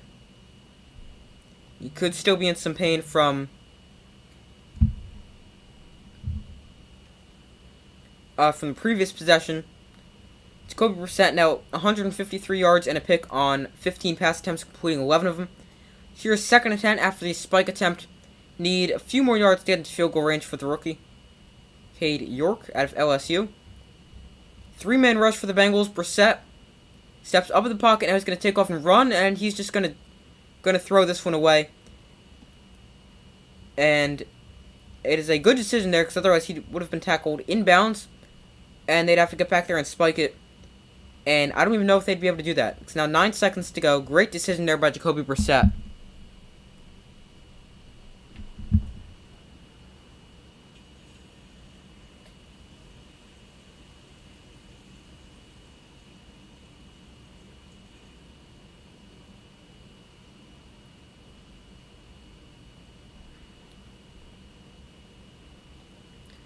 So here's a third and 10. Empty backfield for Jacoby Brissett. Bunch to the left. Brissett, he looks to throw. He's going to fire out of bounds. Just trying to shave a little bit more time off the clock. Bengals cornerback G.W. Wuzier has a right knee injury and has been declared out for the rest of the game. So now Cade York comes on to attempt a long field goal attempt before halftime. He missed a 53-yarder earlier. Career-long 58 yards against the Panthers in Week 1.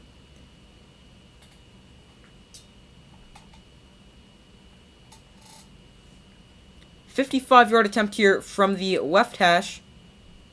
With 4 seconds left, Cade York's kick looks good if it's got the distance, and it is good. 55 yards from Cade York. Also, sorry, I just realized, never moved the ball marker. And he gives the Browns the 11-0 lead at halftime.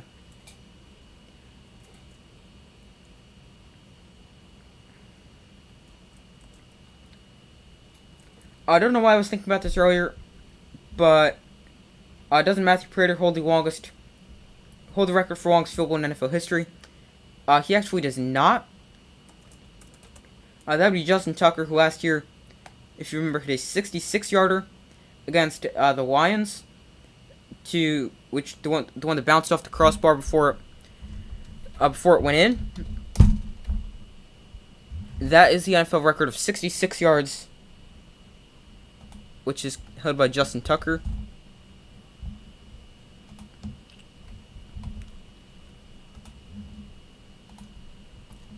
So it is now halftime. With the Browns currently leading this one 11-0. So I'm going to go take a very short break. You guys, make sure to vote in the poll if you haven't already. Let me know your updated score prediction, who's going to win. And I'll let you guys know my updated score prediction and who I think will win after I return. So I will be right back after a very short break. Just give me 1 second.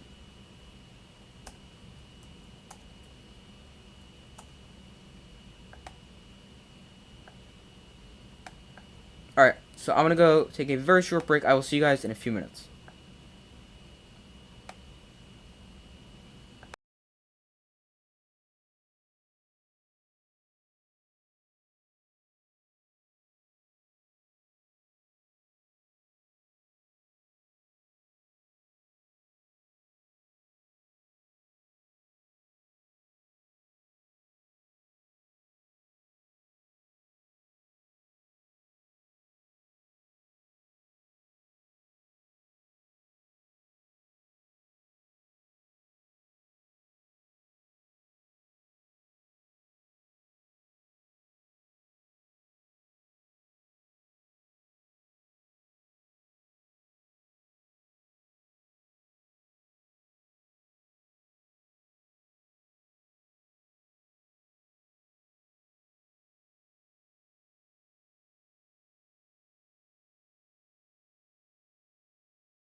Alright, so I'm back. Thank you guys for staying with me. So Browns currently up 11-0 at the half. And it is the first time the Bengals have been shut out in the first half this season, I believe.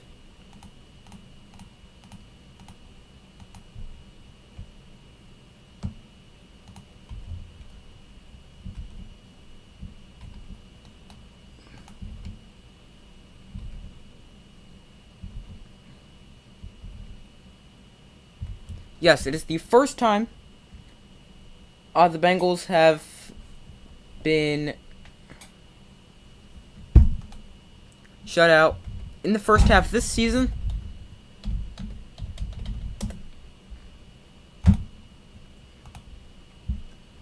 So, my updated score prediction is going to be... Or first, let me just tell you my updated prediction. My updated prediction, I'm going to stick with the Bengals. I think I still like your chances.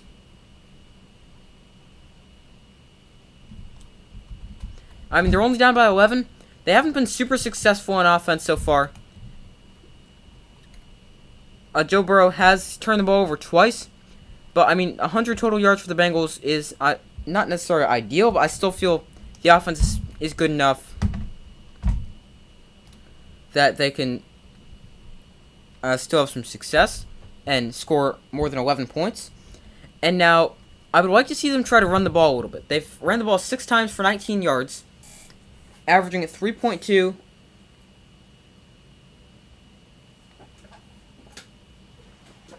6.2 yards a carry. Which, I mean, 3.2 yards a carry. So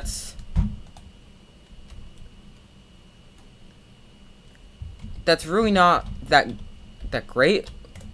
I mean, obviously you'd want about 4 is average. So, I mean, you've got to... I would like them to try to establish the run so they're not being a one-dimensional offense. I mean, they ran the ball 6 times and threw the ball 20 times, completing it 15 times. They also threw an interception. You're back? Cool. You went to participate in Tom Grossi's halftime rating. Those are always the best. Those are the best. And now for the Browns.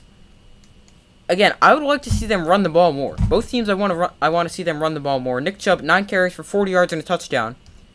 And I mean, when it's working like that, why would you go away from it? Because the Browns right now, they're averaging 4.2 yards a carry on 13 attempts for 54 yards. Which, I mean, is not bad, but they're also 11 of 17 passing. So, if I'm both teams, I run the ball more. The Browns, you have one of the best rushing attacks in the league. And you've been running the ball pretty effectively so far tonight, especially with your lead running back, Nick Chubb. He's got 9 carries for 40 yards. And now for the Bengals, I would also like to see them run the ball more. But my updated score prediction is... So I'm going to continue to go with the Bengals. And my score prediction will be...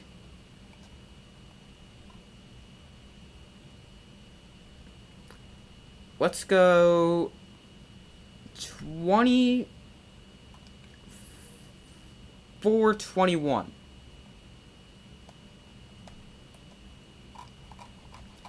So, Bengals 24, Browns 21. I mean, I know it's hard to pick a team when they haven't scored at all to pick them to score.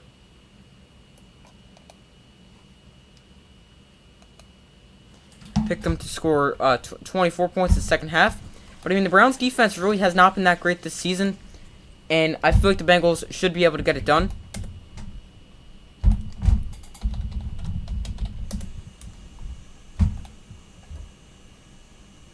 So, I'm going Browns 24-21.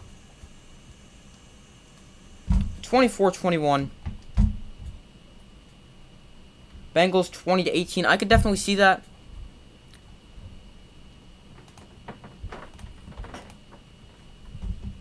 So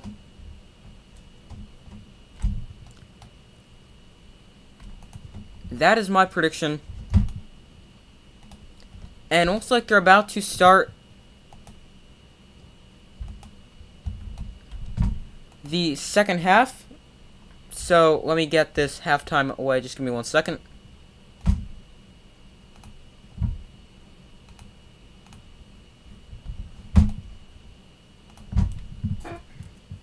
Alright, half. So that's going to change to quarter 3. Just give me 1 second. Quarter 3, there we go.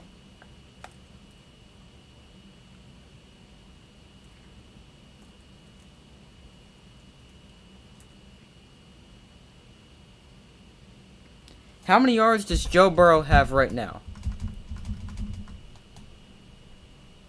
Hold on, give me 1 second. As I was unfull screening this, it froze.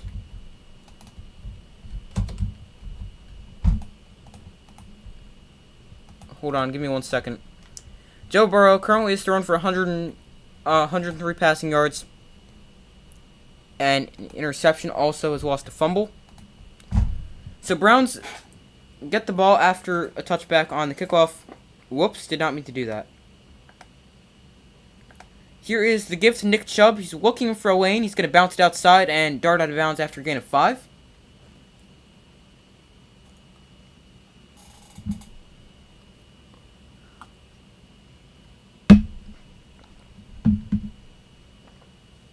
Yeah, 103 passing yards for Joe Burrow.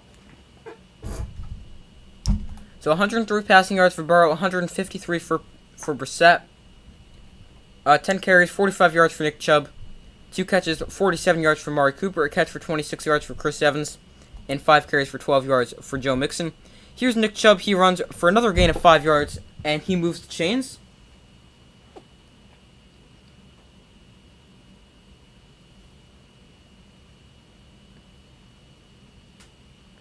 So far, I like what the Browns are doing here, running the ball, as maybe they listened. They were like, hey, let's go see what Super Sports Central's got to say about what we should do.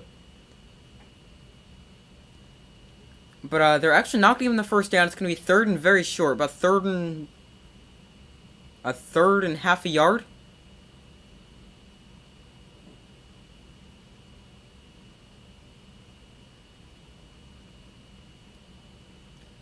So I think they should have given him the first down. But it's going to be third and short. I would just stick with the run here. Why do anything else when that has worked? Giving you about 4 yards of carry so far this drive. They're going to go quarterback sneak. Brissett, he is stopped. Jacoby Brissett stopped short. Oh, never mind. Now we got a big push from the offensive line. And they're able to pick up the first down.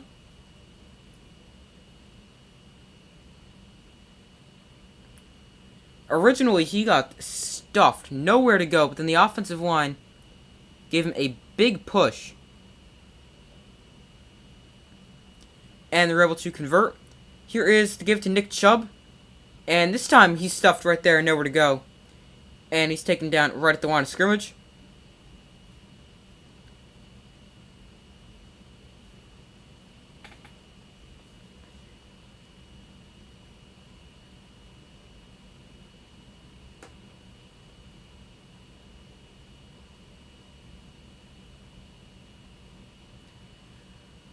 So, 2nd and 10 here.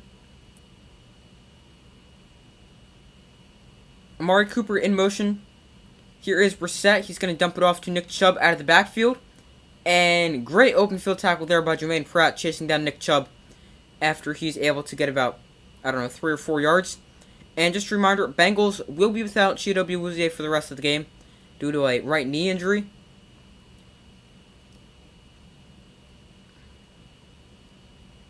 Third and 7, Nick Chubb goes to the sideline for a breather. Tonight, Jacoby Brissett, 12 of 17 for 156 yards. Brissett drops back for the 18th time tonight, and he was going to wind up taking deep shots still. Gets a pretty big completion to Donovan Peoples-Jones, who fell down when he caught it. Able to get up and get some extra yards as well. He completely faked out the cameraman there. He wound up like he was going to go take a deep shot down the field. but didn't actually throw it, and the cameraman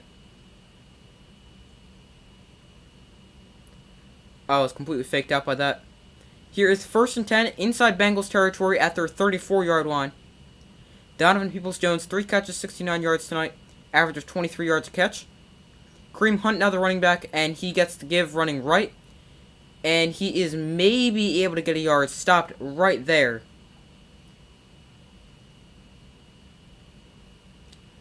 And they're going to mark this as 2nd and 9, so just able to get a yard there for Kareem Hunt.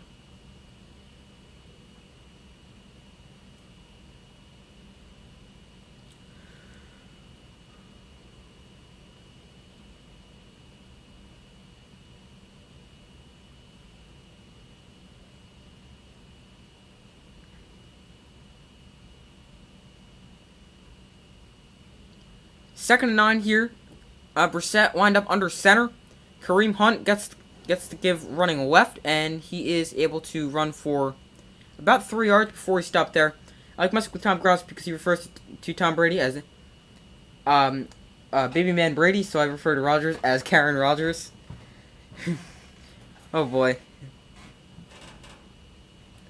So here is a 3rd down for the Browns. 3rd and 6 to be exact.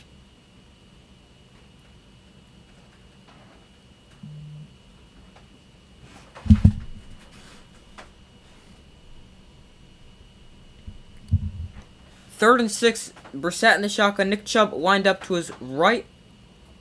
And they're going to run the ball with Nick Chubb here. And Nick Chubb, wide open space on the left side of the field. Chubb racing to the pylon, shoved it out of bounds at about the 8-yard line by Jesse Bates. But big run there on 3rd and 6 for Nick Chubb, getting inside the 10-yard line. They bring up a 1st and goal at about the 8-yard line for the Browns.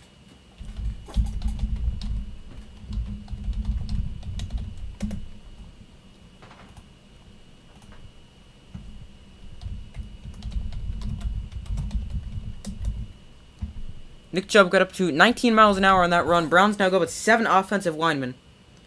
Nick Chubb, the running back, and he's going to get the give. Nick Chubb gets down to the 3-yard line. So a good 5-yard run there on 1st and goal to bring up 2nd and goal.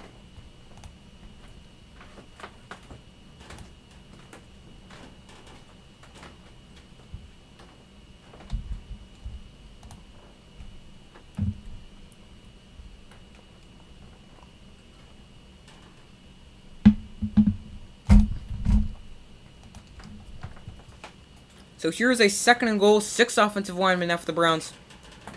Play action, Brissett. He's going to step up in the pocket. Now Jacoby Brissett's going to look to run. Brissett dives for the pylon. Touchdown, Browns! Jacoby Brissett extends the Browns' lead, diving for the pylon.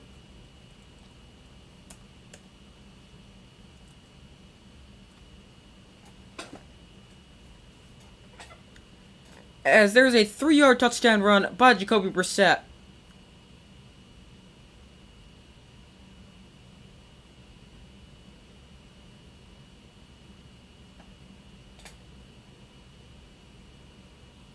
Yep, definitely touchdown.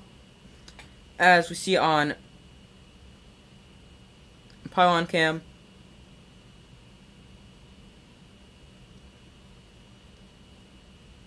And here is Cade York for the extra point, and that is right on through.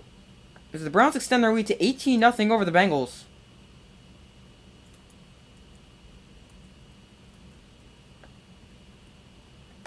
As Jacoby Brissett scrambles to his left and dives for the pylon, extending it to an 18-0 lead over division rival the Bengals. The Bengals get their first chance of the second half. Let's see if they can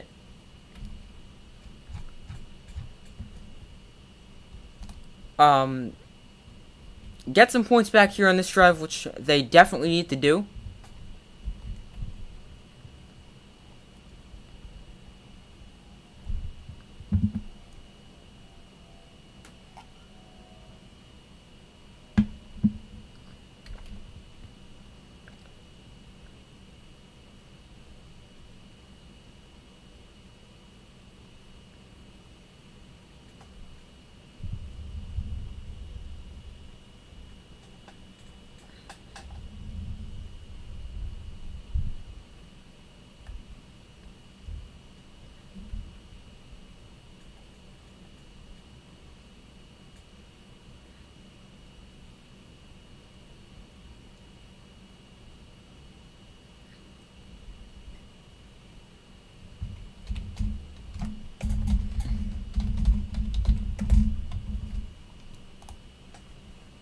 So let's see how the Bengals respond to that touchdown drive. They definitely need to get some points on this drive. Ideally a touchdown for them.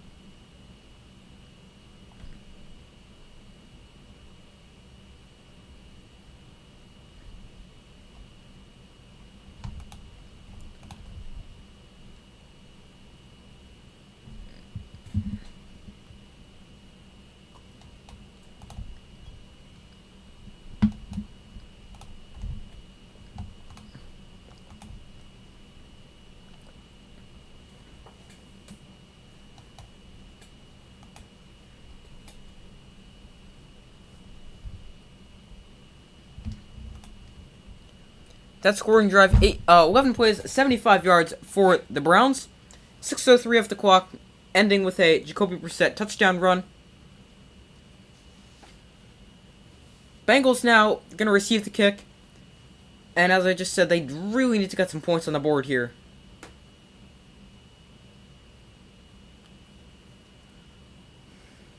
Cade York set to send this one away.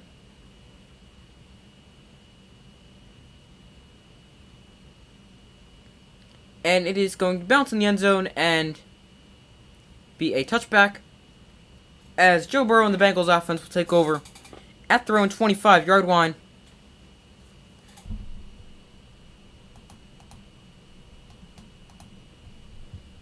Tonight, Jacoby Brissett, 182 passing yards, also 9 rushing yards and a rushing touchdown.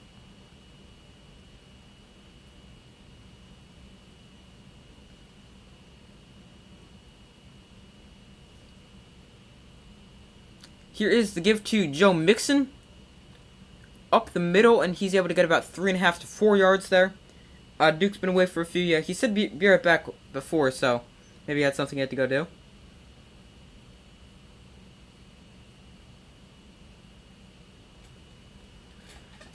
Joe Burrow, 0-4 career record, ran trailing something. I don't remember what that said. 2nd and 6 here for the Bengals. Joe Burrow tonight, 15 of 20 for 103 yards and an interception. Also lost a fumble. And that pass is dropped by Joe Mixon, one he's definitely got to hang on to.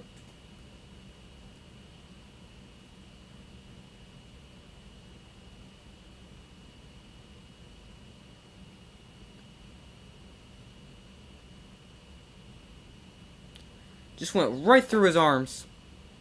Joe Burrow in the first half, average time to throw, 2.37 seconds, would be fastest in his career.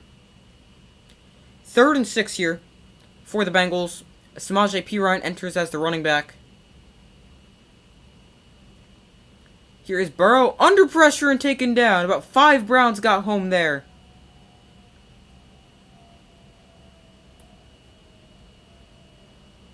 .54, that's Deion Jones. He got home for the sack.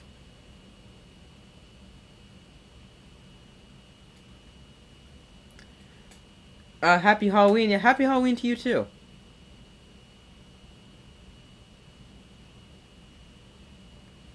Apparently the Browns beat the Bengals in 2001, 18-0. Heard in Tom Grossi's chat. That's definitely very interesting there.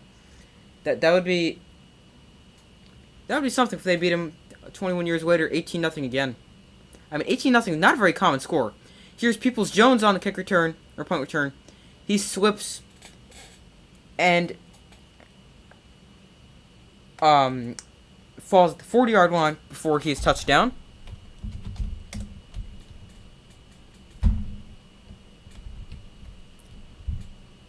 So Jacoby Brissett, Nick Chubb, and the Browns offense come back onto the field after their defense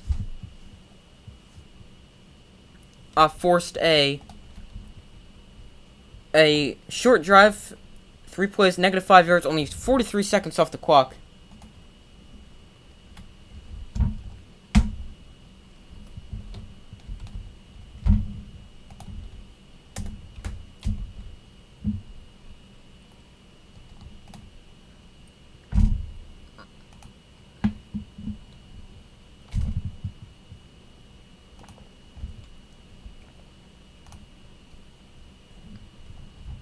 So now let's see if the Browns can potentially extend their lead even further, as they just have been able to move the ball in the Bengals defense. Bengals not able to move the ball much. Both teams with 2 turnovers obviously doesn't help the Bengals. But I mean, they've also gotten a few extra possessions.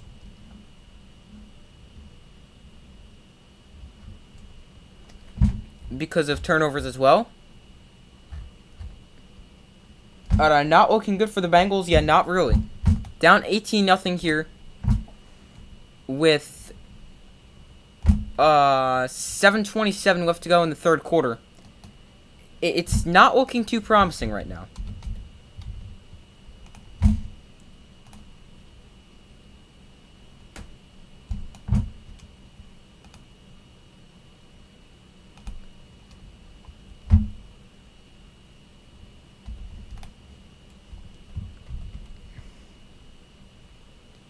So let's see how the Browns offense looks this drive. Obviously, they had a great drive on their first time. A great drive, their first drive of the second half.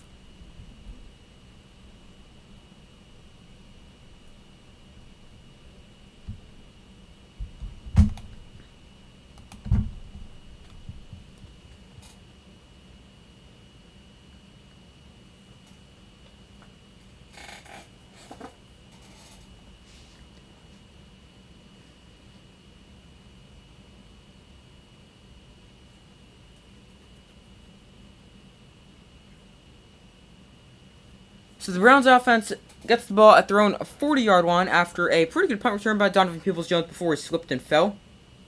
I can't wait to see how Ramondre Stevenson does against the Colts. So now, I'll get back to that in 1 second. Here's the give to Kareem Hunt, taken down in the backfield. Landed somewhat awkwardly, appears to be okay. But, yeah, the Patriots rushing attack really has been leading them so far. I mean, Mac Jones hasn't necessarily been great. Also missed some time with an injury, but the Colts, they have a decent rushing attack, not amazing, not horrible. Brissett fires over the middle. There's Donovan Peoples-Jones for a gain of about 13 there on 2nd and 11. Let me check the Colts run defense real quick.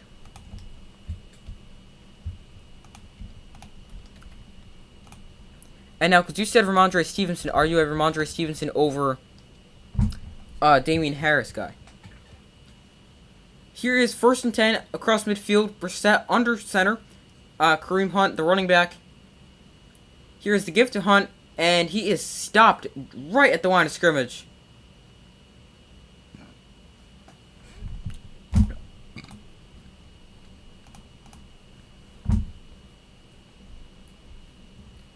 Colts run defense gives up 120 rushing yards a game, which is, I don't know, might be exactly 16th in the league.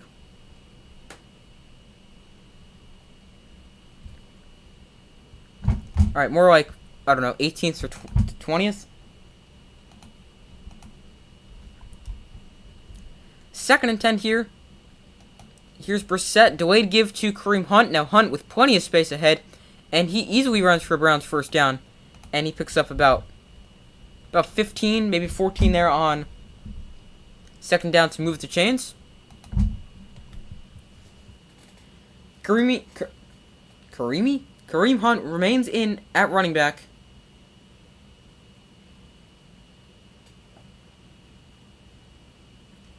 Brissett winds up under center, and here is another give to Kareem Hunt, and he is tripped up in the backfield. Mike Hilton fell down, but still able to get a hand on Kareem Hunt and trip him up. To bring up 2nd and 10 now for the Browns.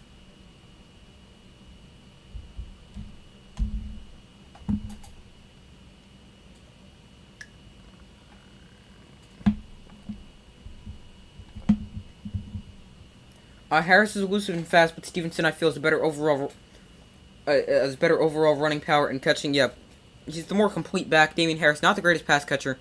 Ramondre Stevenson, definitely the preferred pass catcher. Here's Amari Cooper, wide open, inside the 10-yard line, down to the 6. Great job by Jacoby Brissett.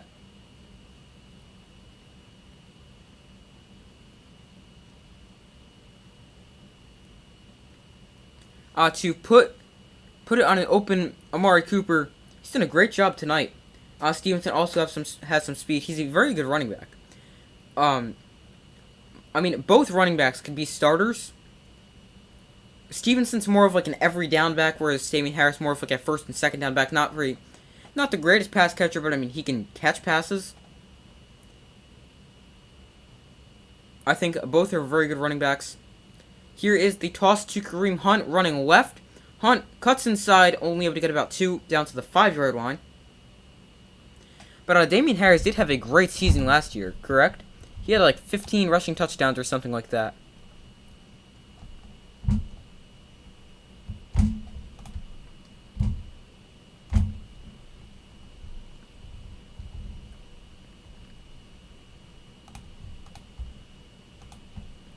Second and goal here for the Browns.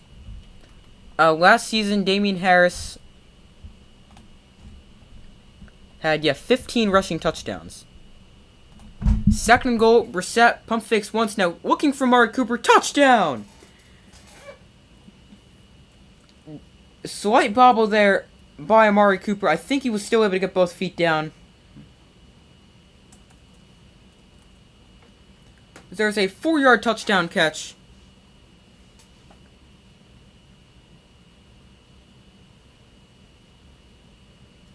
Fake slant and fade.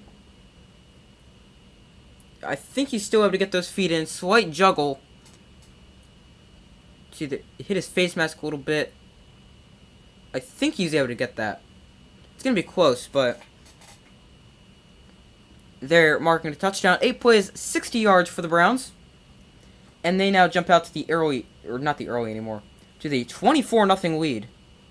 And Cade York's extra point is wobbly, but is good.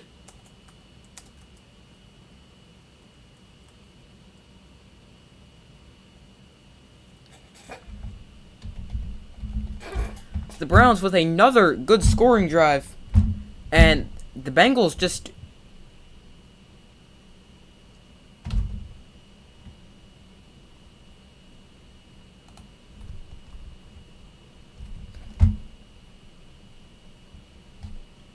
But the Bengals just have no answer for this Browns offense at all. And now the Bengals really need to have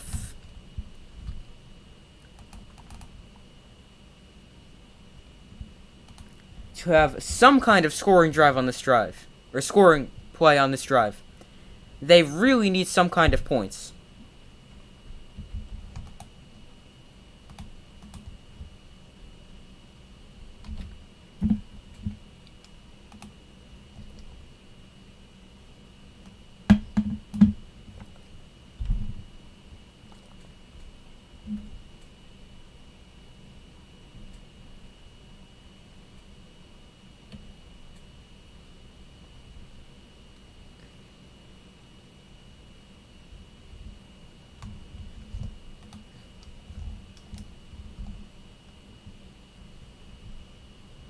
So now, the Bengals, they just really have not been that effective. Because when you look at total yards, they only have 95, whereas the Browns have 332. And when you look at average yards of play, that really tells the story as well. Browns averaging 6.5 yards of play. Bengals averaging only 3.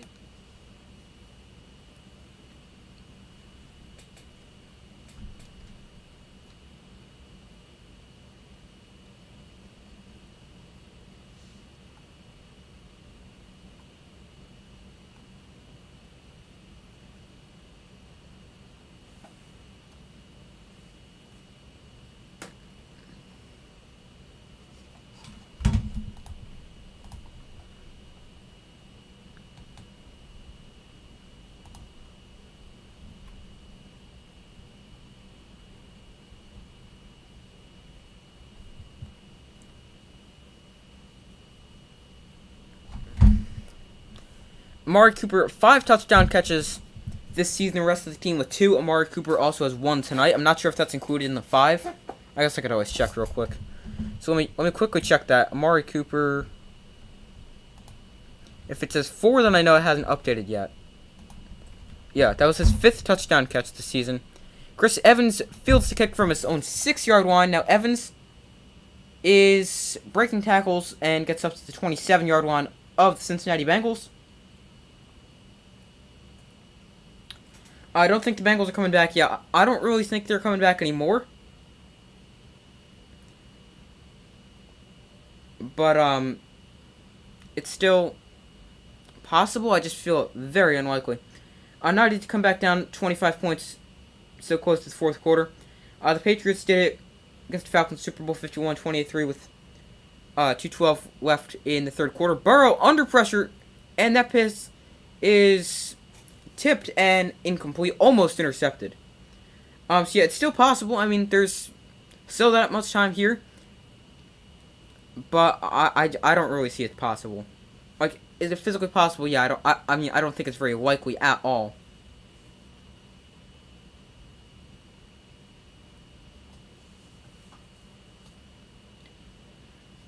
A third quarter total yards, Browns 136, Bengals -5. Burrow, he looks to throw. He throws quickly outside to Hayden Hurst. And Hurst out of bounds after a gain of 8 there to bring up third and short.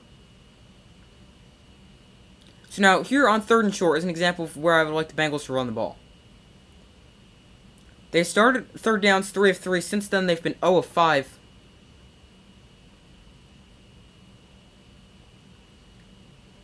Here we have a 3rd and 1 for the Bengals.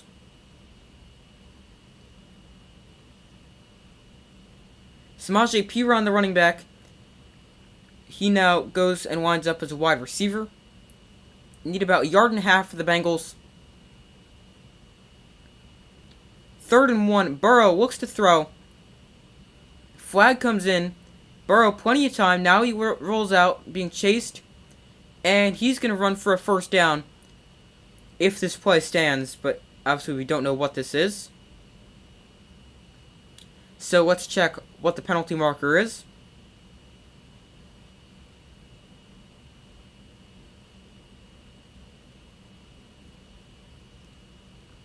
It was a offsides penalty on Jadeveon Clowney. Just not even a narrow jump, just lined up offsides. And that gives the Bengals a first down. I mean, Burrow also ran for a first down, but it gives them 5 yards instead of about 2. So 2 of 4 left in the third quarter for a 1st and 10 for the Bengals.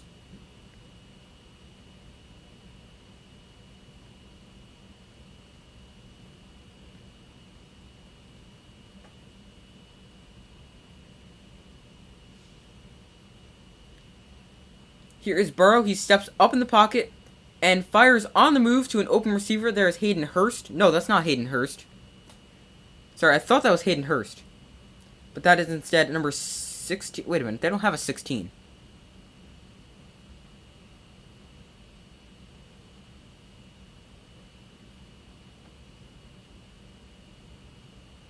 They have a 16 on their practice squad. That is Trent Irwin, so I guess that's him. Joe Burrow sacked 3.4 times per game through week 7. Tied 4th most in the NFL.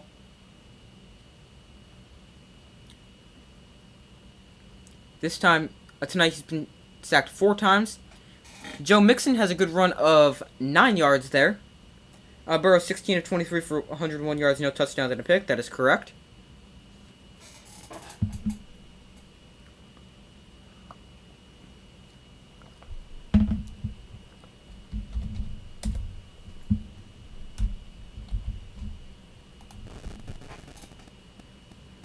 So here we go, 2nd and 4, 40 seconds to go in the third quarter. Bengals moving the ball here. Here's Burrow. He checks it down to Joe Mixon. And Mixon is able to get some good run after the catch there as he gets it inside the 25-yard line down to the 24. Let's see if they do go one more play here before the quarter ends. It looks like they're trying to go fast so they can. They've got 20 seconds.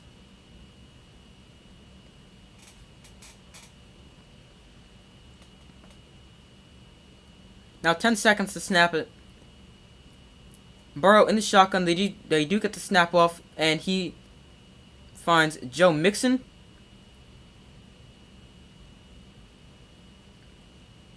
And that pass falls incomplete for to bring up 2nd and 10. And this pass was tipped at the line of scrimmage, which is why it was inaccurate. 3 seconds to go, so they're actually going to get another play off before the quarter ends.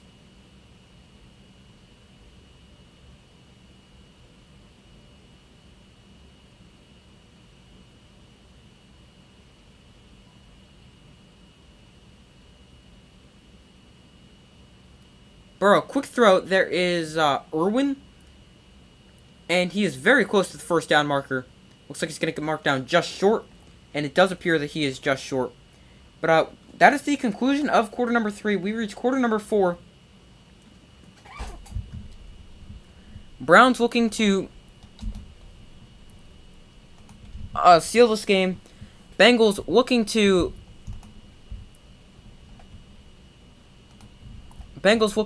potentially mount a really big comeback.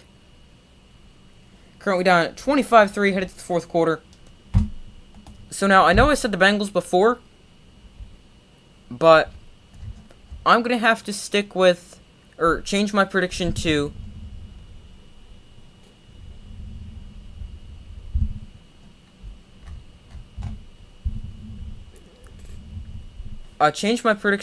a Browns victory.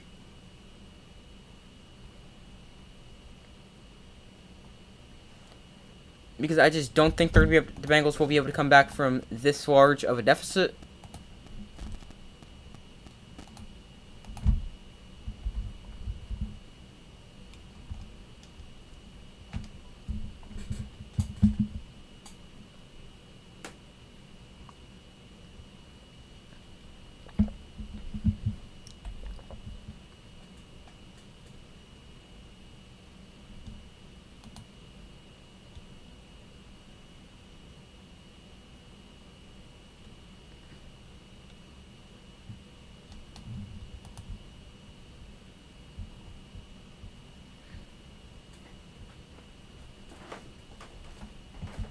Same, yeah.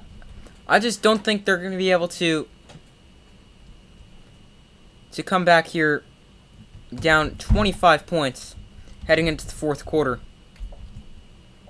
And now if I had to go with an updated score prediction, I would say 28-10. That'll be my score prediction. 28-10, but I mean, I don't really know.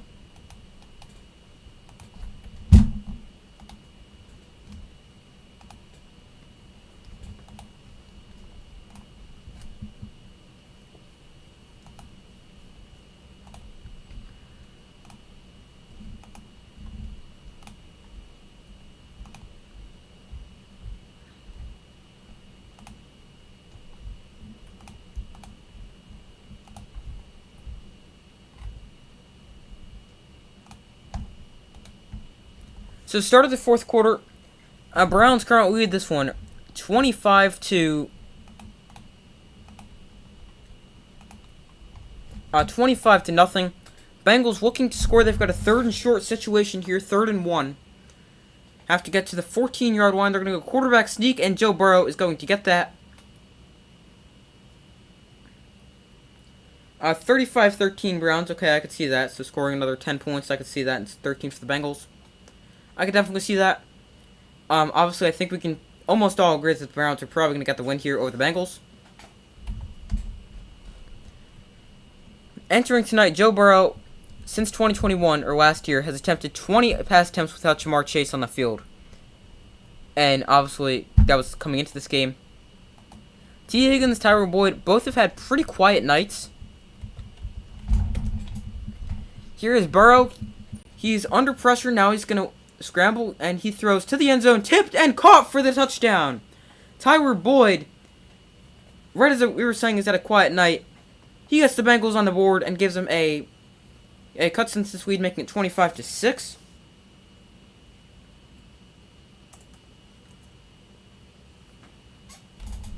Great job by Burrow extending the play, getting outside of the pocket.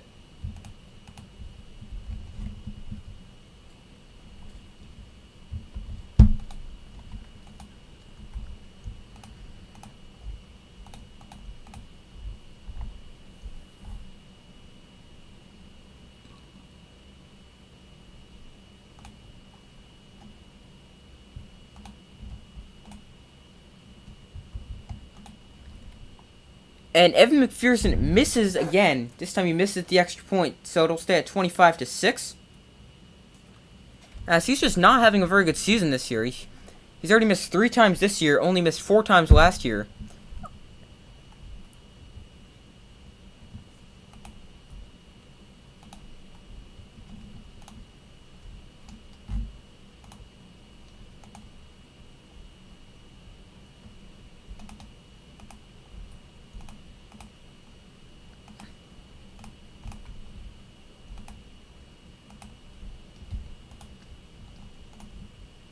Oh, whoops.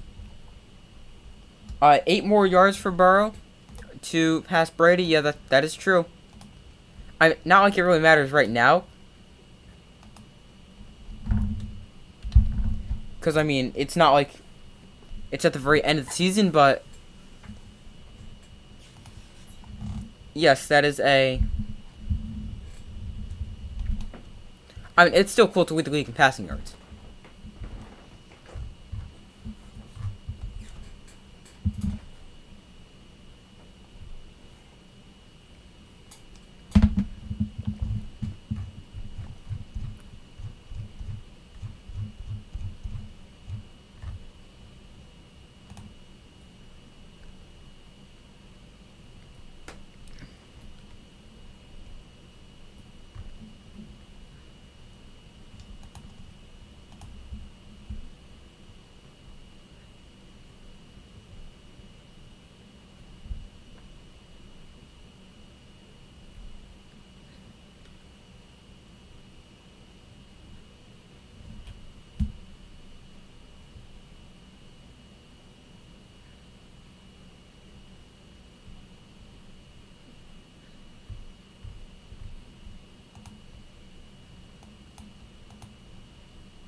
So now, the Bengals, they're going to need defense to come up with some stops, something they've not been able to do so far today. Tom Brady usually good at throwing for 300 passing yards a game. Yes, definitely very good at that. As that is what most of that's like the good number. If you had a good game, you typically threw for about 300 passing yards.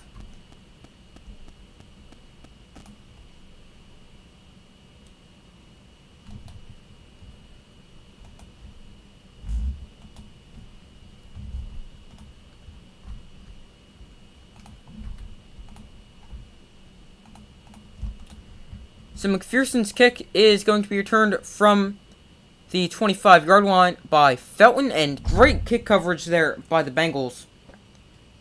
Stops him at about the 15-yard line.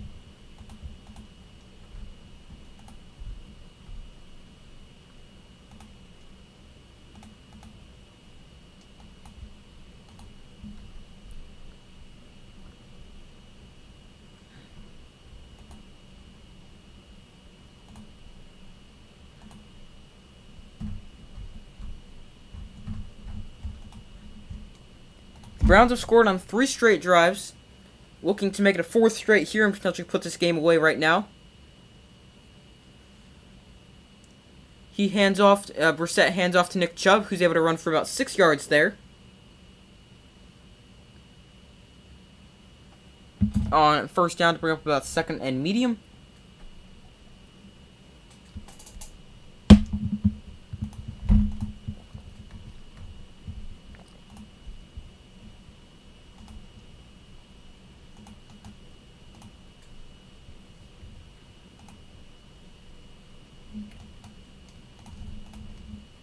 So here's a 2nd and 4 against 6 offensive linemen in for the Browns.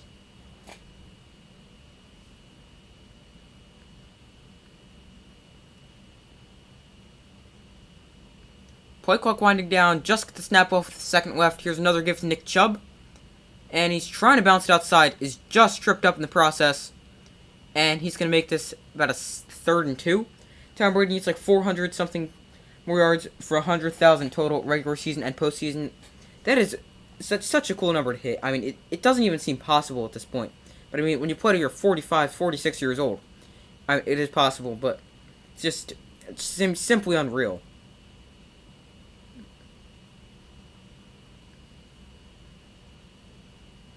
Browns on third downs tonight, 5 of 9, averaging about 8 yards to go. This time they've got a third and short. And here is Kareem Hunt, and he's able to get the first down. And now he's still going, getting up to the 35-yard line. And gets more than enough for a Browns first down.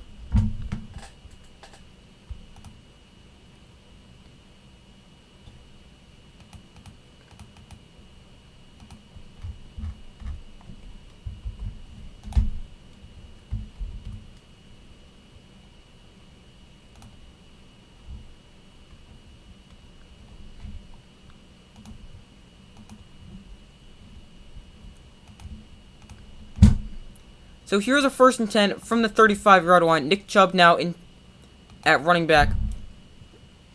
About 72 total yards for Kareem Hunt on the day. But Chubb goes down in the backfield. Taken down by Carter for a loss of 2. I believe he is a rookie out of Florida, if I am recalling correctly. Yeah, Zach Carter, 23 years old, rookie out of Florida.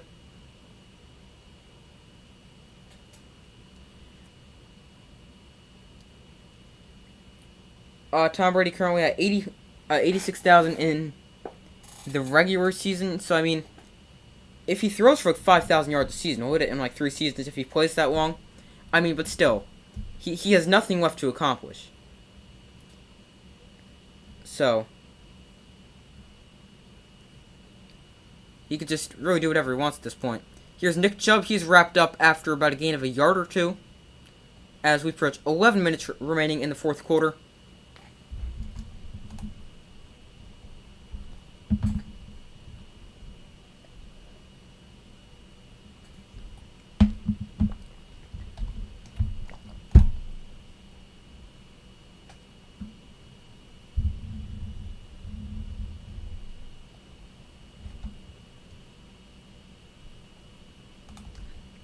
Third and 9, Brissett takes a deep shot down the field, looking for Amari Cooper, and it's caught! Holy cow, Amari Cooper, what a catch! Now he gets up, he's still not down. Nope, now he is down, actually.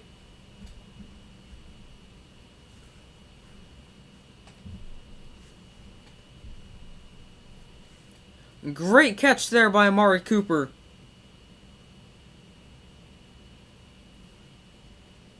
Lined up one-on-one on the outside of the rookie safety, Daxton Hill. Von Bell also came over the top, just got behind both of them. And a great catch there by Amari Cooper. And yes, the right call, he was down right when he caught it.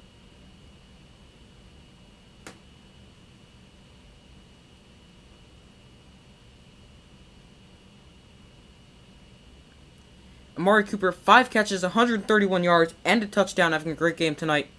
Big play there. Getting the Browns in the red zone at the 11-yard line. As here they hand off to Nick Chubb. And he is stuffed right there.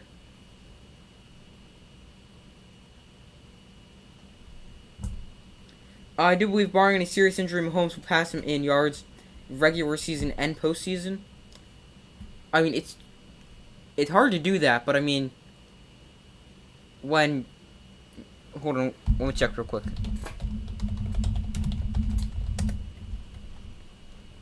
When Mahomes is already 27, or only 27, I should say, and has already thrown for about 21,000 passing yards, it does seem doable. 7 offensive linemen now in for the Browns. Here is Chubb. Chubb breaking tackles. Nick Chubb into the end zone for a Browns touchdown.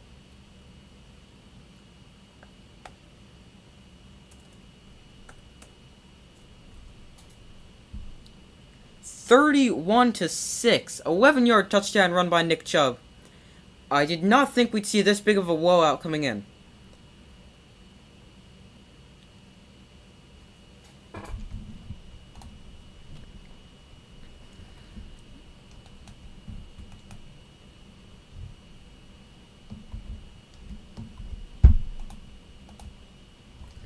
Eight plays, 83 yards for the Browns. And Cade York nails the extra point. to make this a 6 lead for the Browns. And just a dominant showing right now.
Holmes has only been in the league for like 6 years. Yeah, I think it's 6 years.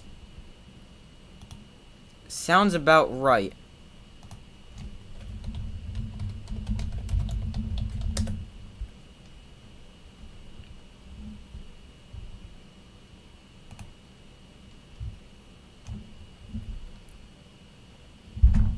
Give me 1 second. Patrick Mahomes has been in the league for he's been a starter for 5 years, in the league for 6 years. So I'm gonna count as a starter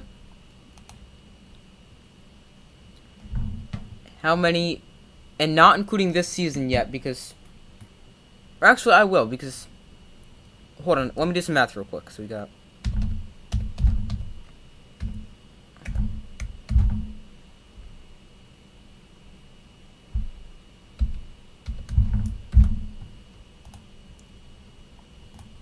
so he averages about 302 yards a game.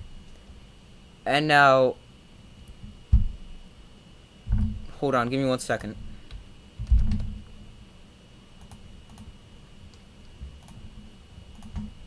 But, the Bengals got the ball back. I'll get back to doing that in a second. Give me 1 second. And that kick is a touchback. So now, if he plays 17 games in a season.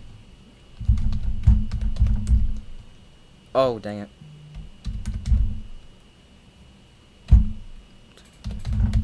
That'll put him at about 5,100 yards a season. And if he plays, let's say, another 10 seasons, that'd put him at 72,490 passing yards. And that's only if he plays till he's, 37? Let's say if he plays till he's 40?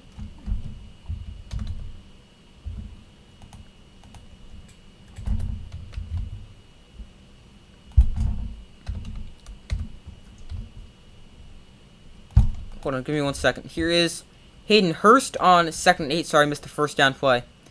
He is out of bounds. White flag comes in. Looks like it's going to be an unnecessary roughness call.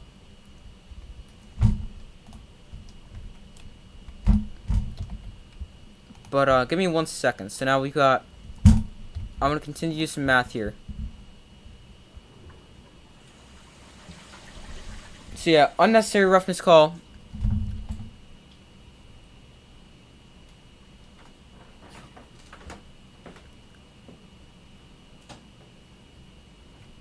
Already out of bounds, and then he just flings Hayden Hurst to the ground. That gives the Bengals a 1st and 10.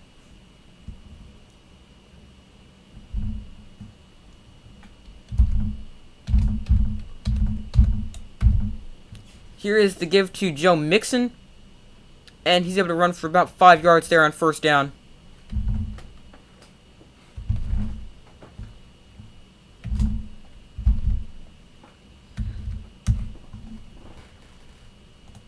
So, if Mahomes plays till he's 40, he'll be close. He'll be at about 87,000 passing yards, which, I mean, I don't think would pass Tom Brady, but, I mean, it would definitely be very close. And I'm just going by averages here, so if one year he throws for, I don't know, 5,500 yards, another year he throws for 5,100 yards, it'll change a little bit, but I'm doing the average. Here's Hayden Hurst. He catches the ball for first down and a gain of 7 to move the sticks. But you're definitely right. He could potentially pass Tom Brady in passing yards.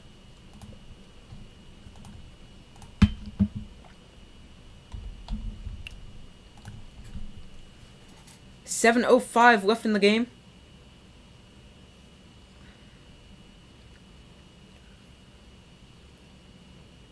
First and 10 here for the Bengals. Only 182 total yards for the Bengals, 415 for the Browns. From the Browns 41, Burrow, play action. Looks to throw, he's going to take a shot down the sideline, looking for T. Higgins, and caught! T. Higgins into the end zone for a Bengals touchdown.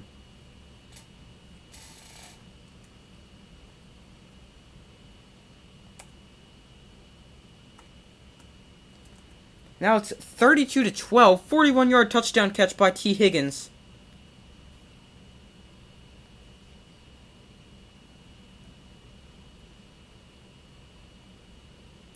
Burrow looking for his big receiver down the sideline. And that is exactly what he gets. Higgins goes up, makes a spectacular catch over the wide receiver. Over the corner. And then is able to get in for the touchdown. Higgins, 6'4", so a nice big target for Joe Burrow to throw the ball to. And Evan McPherson this time nails the extra point to make this a 32-13 lead. And now your score prediction you said before is actually really close now, because you said 35-13. All the Browns need is a field goal.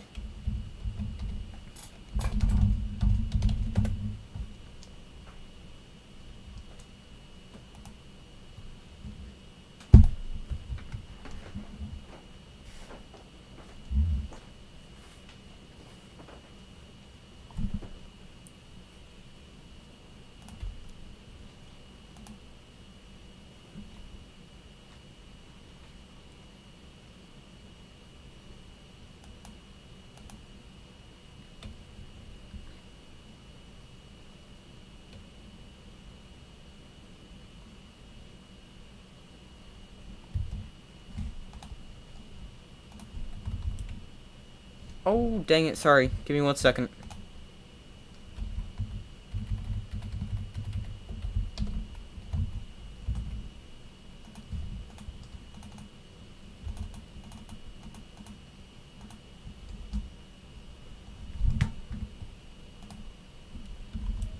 Oh, dang it, I did it again. Sorry, I keep accidentally closing it.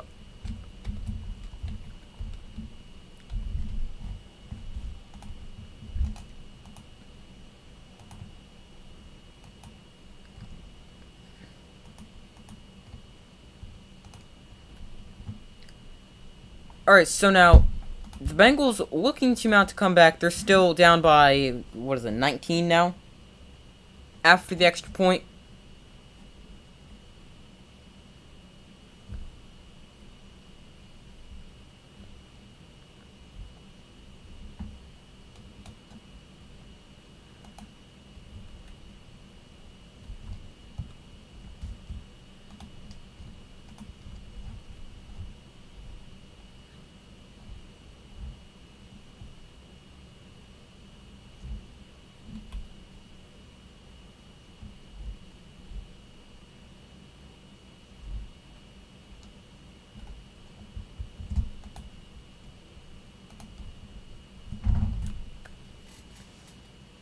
So next Monday Night Football, Ravens and Saints, as they put a graphic up on screen, in New Orleans. Obviously, we'll have a live watch party for that, as we will.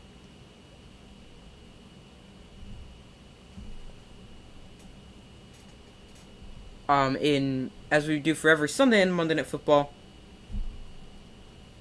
Brady only had one completed pass in 2000 for 6 yards. I did not know that. Thank you for sharing that.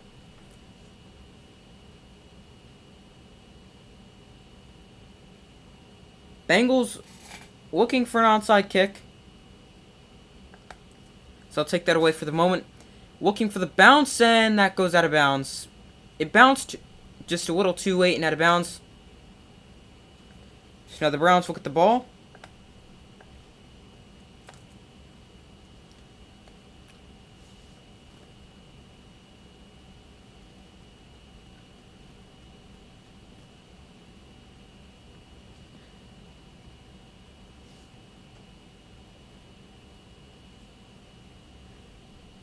So far, some trade deadline news.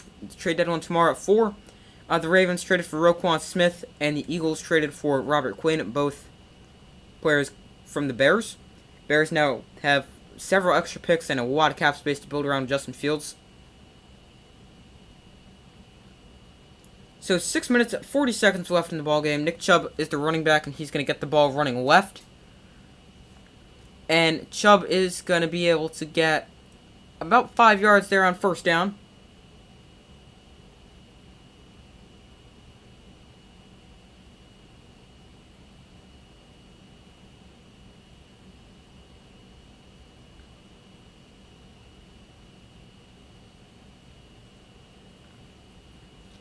And another trade addition, Christian McCaffrey, had 3 total touchdowns, and he became the first player with a rushing, passing, and receiving touchdown since 2005 when Danny Tomlinson did it.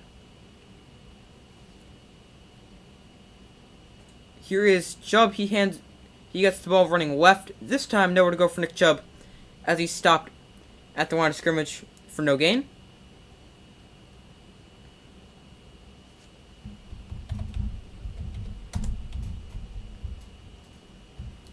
Kareem Hunt, a career low 4 yards a carry. This season, Bengals spent their first time out with 5:47 left.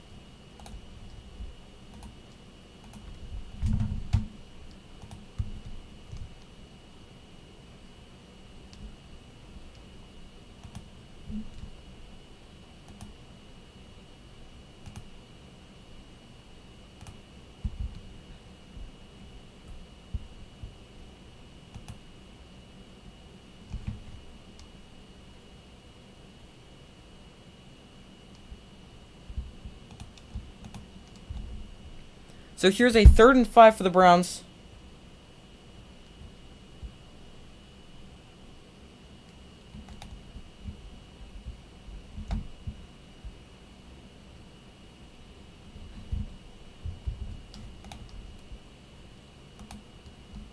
Here's a 3rd and 5. Bengals second half touchdown is allowed.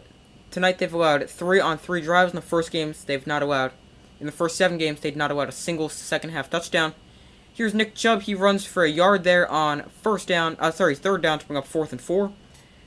Brady was drafted in 2000, but he didn't start. Drew Bledsoe was the starter. Tom Brady was the 4th stringer for the Patriots in 2000. I didn't know he was the 4th stringer. I do remember he sat behind Bledsoe. And then once Bledsoe got hurt, then he took over. I do remember that, but I did not realize that he was the 4th stringer going into the season.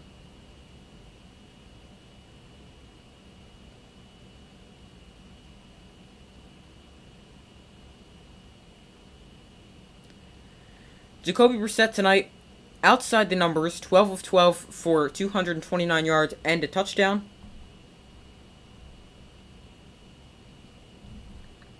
Now we got a 4th and 4 here for the Browns. Bengals spend their second timeout, stop the clock with 5:43 to go.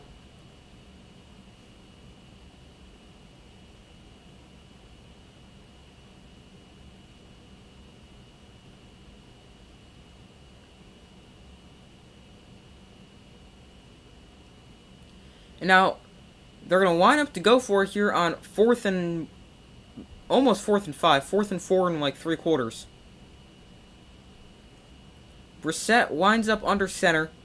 Are they going to snap this? Play clock winding down. Dearness Johnson, the running back. They're not going to snap this.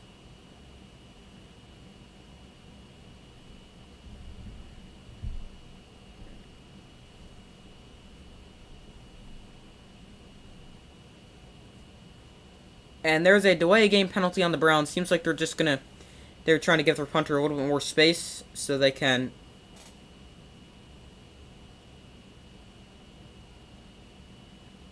pin the Bengals deep, but that penalty is declined. Brady was named Bledsoe starter backup in 2001. Did not realize that.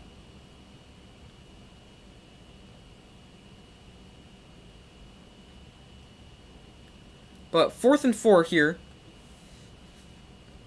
for the Browns. They're going to punt from about the Bengals' 40-yard line. Punter standing at about their own 47-yard line. Bengals come after the punt. And this kick is headed towards the sideline. Not a very good kick. Out of bounds at about the 21-yard line. Let's see if they're officially going to spot this. No, out of bounds even further. At about the 35. So a really bad punt there. What's that going to be like? 15 yards?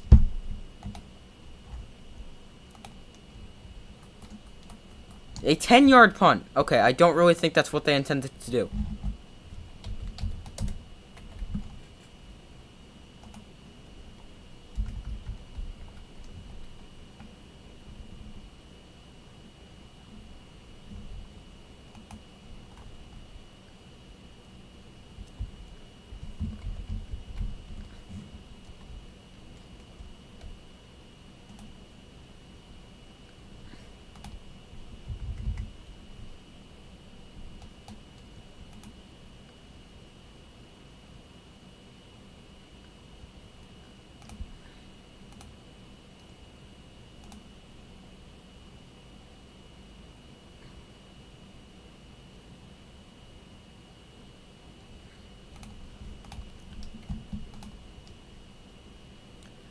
So while they're at a commercial break, here's a good reminder. So I have to remind you guys, make sure to like the stream and subscribe.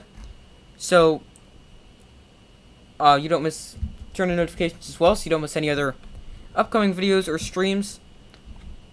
And I would also greatly appreciate that.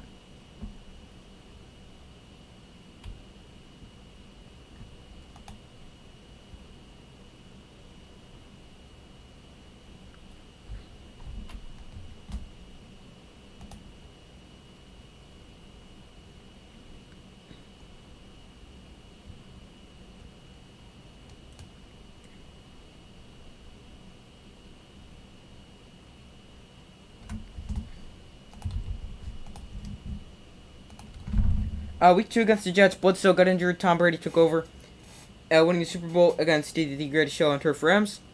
That was all she wrote. Bledsoe became Tom Brady's backup. Yeah, I do know that once Brady took over, he's been the starter ever since, obviously.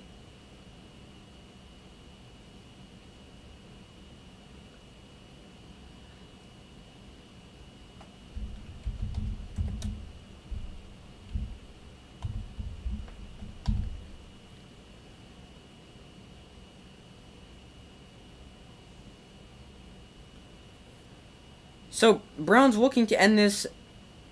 I mean, they're up by, 19 now with 5:57 to go. I would essentially say this is over. I mean, I don't really think the Bengals are going to come back with 5 minutes and 37 seconds to go, needing 3 scores. Burrow under pressure. He rolls out right, and he's just going to throw this one away. Picked off on the sideline, but didn't even get 1 foot down. Joe Burrow, in his career against the Browns, now falls to 0-3, something I did not realize. So now 5:29 left in the game for second and 10 for the Bengals. Bengals' upcoming schedule, they're home against the Panthers, then they've got a bye week, then they visit the Steelers, then visit the Texans before they're home against the Chiefs in Week 13. Second and 10, Burrow, free rusher, under pressure, and Joe Burrow goes down. Loss of 8 there on the play. Myles Garrett in on the sack.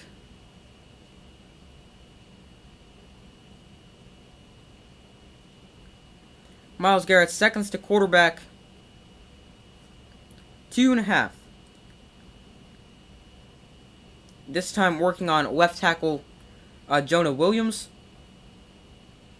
Doesn't really matter who he's working against. He's just so good. Myles Garrett tonight, 3 pressures, 2 sacks, 1 pass defended, which led to an interception. Burrow, quick throw over the middle. There's Joe Mixon. Mixon cuts back inside, and he's able to get a good gain of 14 there, but that still brings up 4th and 4.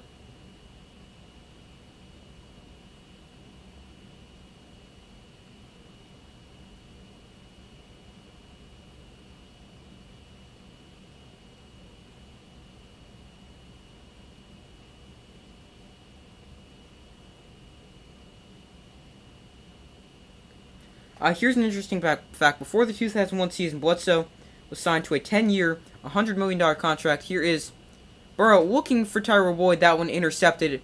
Incomplete. And the Bengals turned over on downs.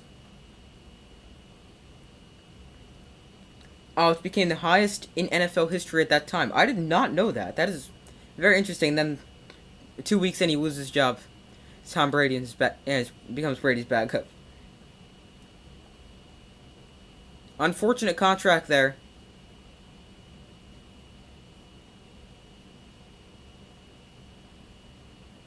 Martin Emerson with another big pass breakup there. 9 tackles tonight, 2 pass breakups, 1 interception. 1 pass interference penalty, but he's had a great night for the rookie out of Mississippi State. Now, 4:03 left. And I just realized when I went to go change the ball marker back to the Browns, I never moved it from the Browns. Dearness Johnson, the running back. Donovan Peoples-Jones in motion. Here is the give to Johnson running right. Johnson tries to get the edge, is taken down at the line of scrimmage for no gain.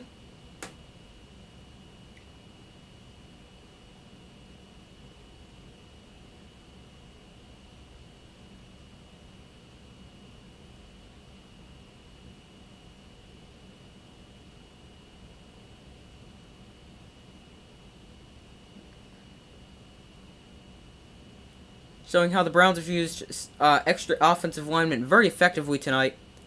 Whether it's been 6, 7, 8. Nick Chubb tonight, 23 carries, 101 rushing yards, 2 touchdowns. And now he's got 10 on the season, he's the first Browns running back with 10 touchdowns in 8 games since I forget who it said and when, but in a while. Dearness Johnson just tripped up there. And now 3:08 remains. Oh, here we go. He's the first Browns player with 10-plus touchdowns through 8 games since 1959 when Jim Brown did it. Wow. Pretty impressive. Also, some pretty good company there for Nick Chubb.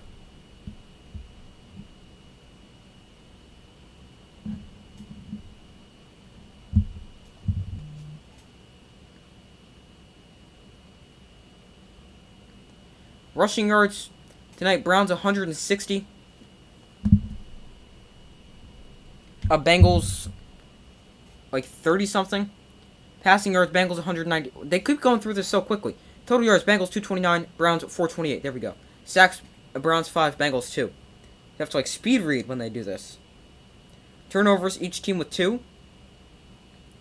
And current score, 32-13 with 3:08 remaining. 3rd and 2 here, Brissett. Hands off to Dearness Johnson, and Johnson able to get a first down.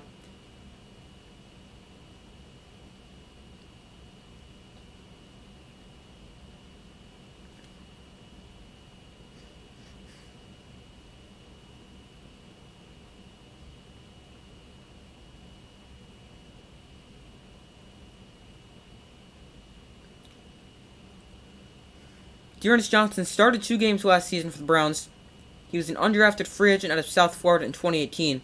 Last year, he had 146 rushing yards and 99 rushing yards in the 2 games he started, so a very underrated running back. And he's going to be able to get the job done when you need him to fill in for a starter.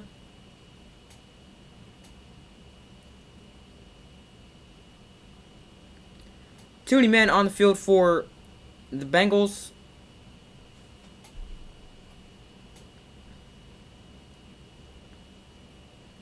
That now gives the Browns a 1st and 5. 2 minutes, 22 seconds left in the game. Bengals 2 penalties for 6 yards. Browns 6 penalties for 56 yards. As there was just the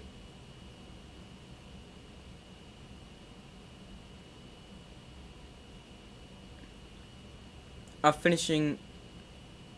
Don't remember what I was saying. Here's Dearness Johnson just short of the first down marker. And what was I just saying? Oh, the 2 penalties. So we've got the Bengals. Their 2 penalties for 6 yards, because the one was on the extra point, which made it how we're at 32 instead of 31 right now.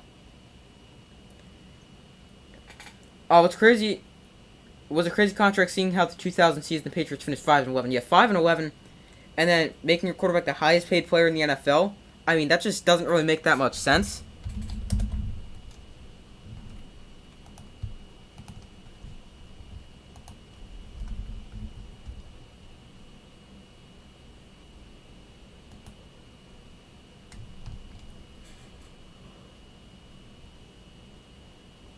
Excuse me.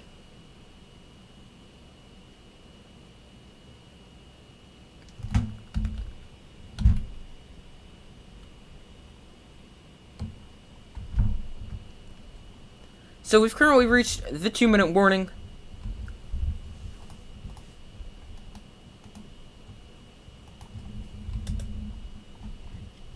So Browns, with possession of the football,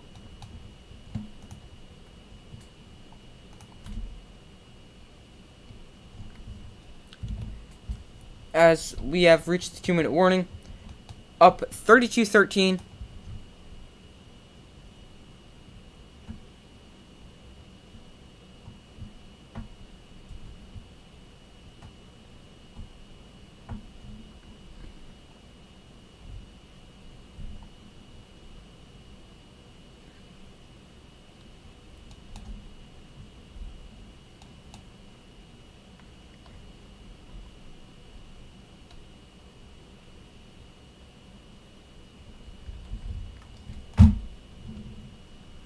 Alright, so they're back after their commercial break.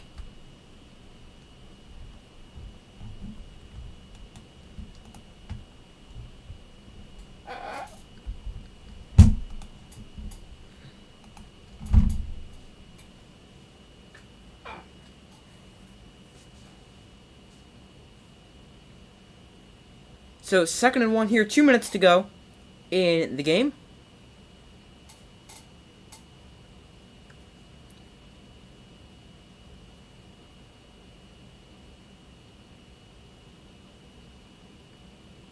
So here's a 2nd and 1.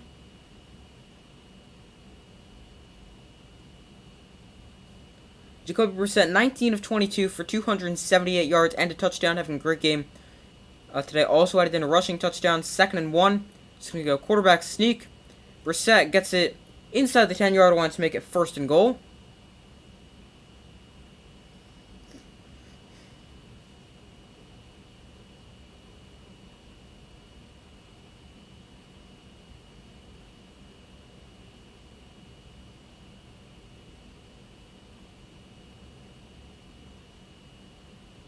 Oh, you want a field goal for your score prediction to be here? I just remembered that.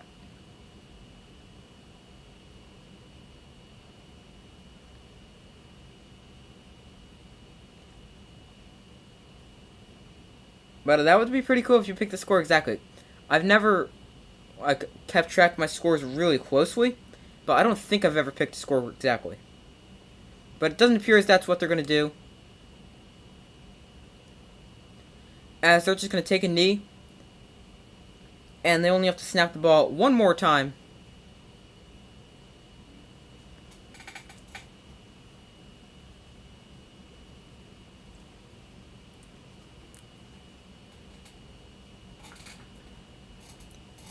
Kevin Stefanski, first Browns coach to start his career at 5-0 against the Bengals, since I don't even know who that said. They took it away very quickly. So that is the final score. Browns 32, Bengals 13.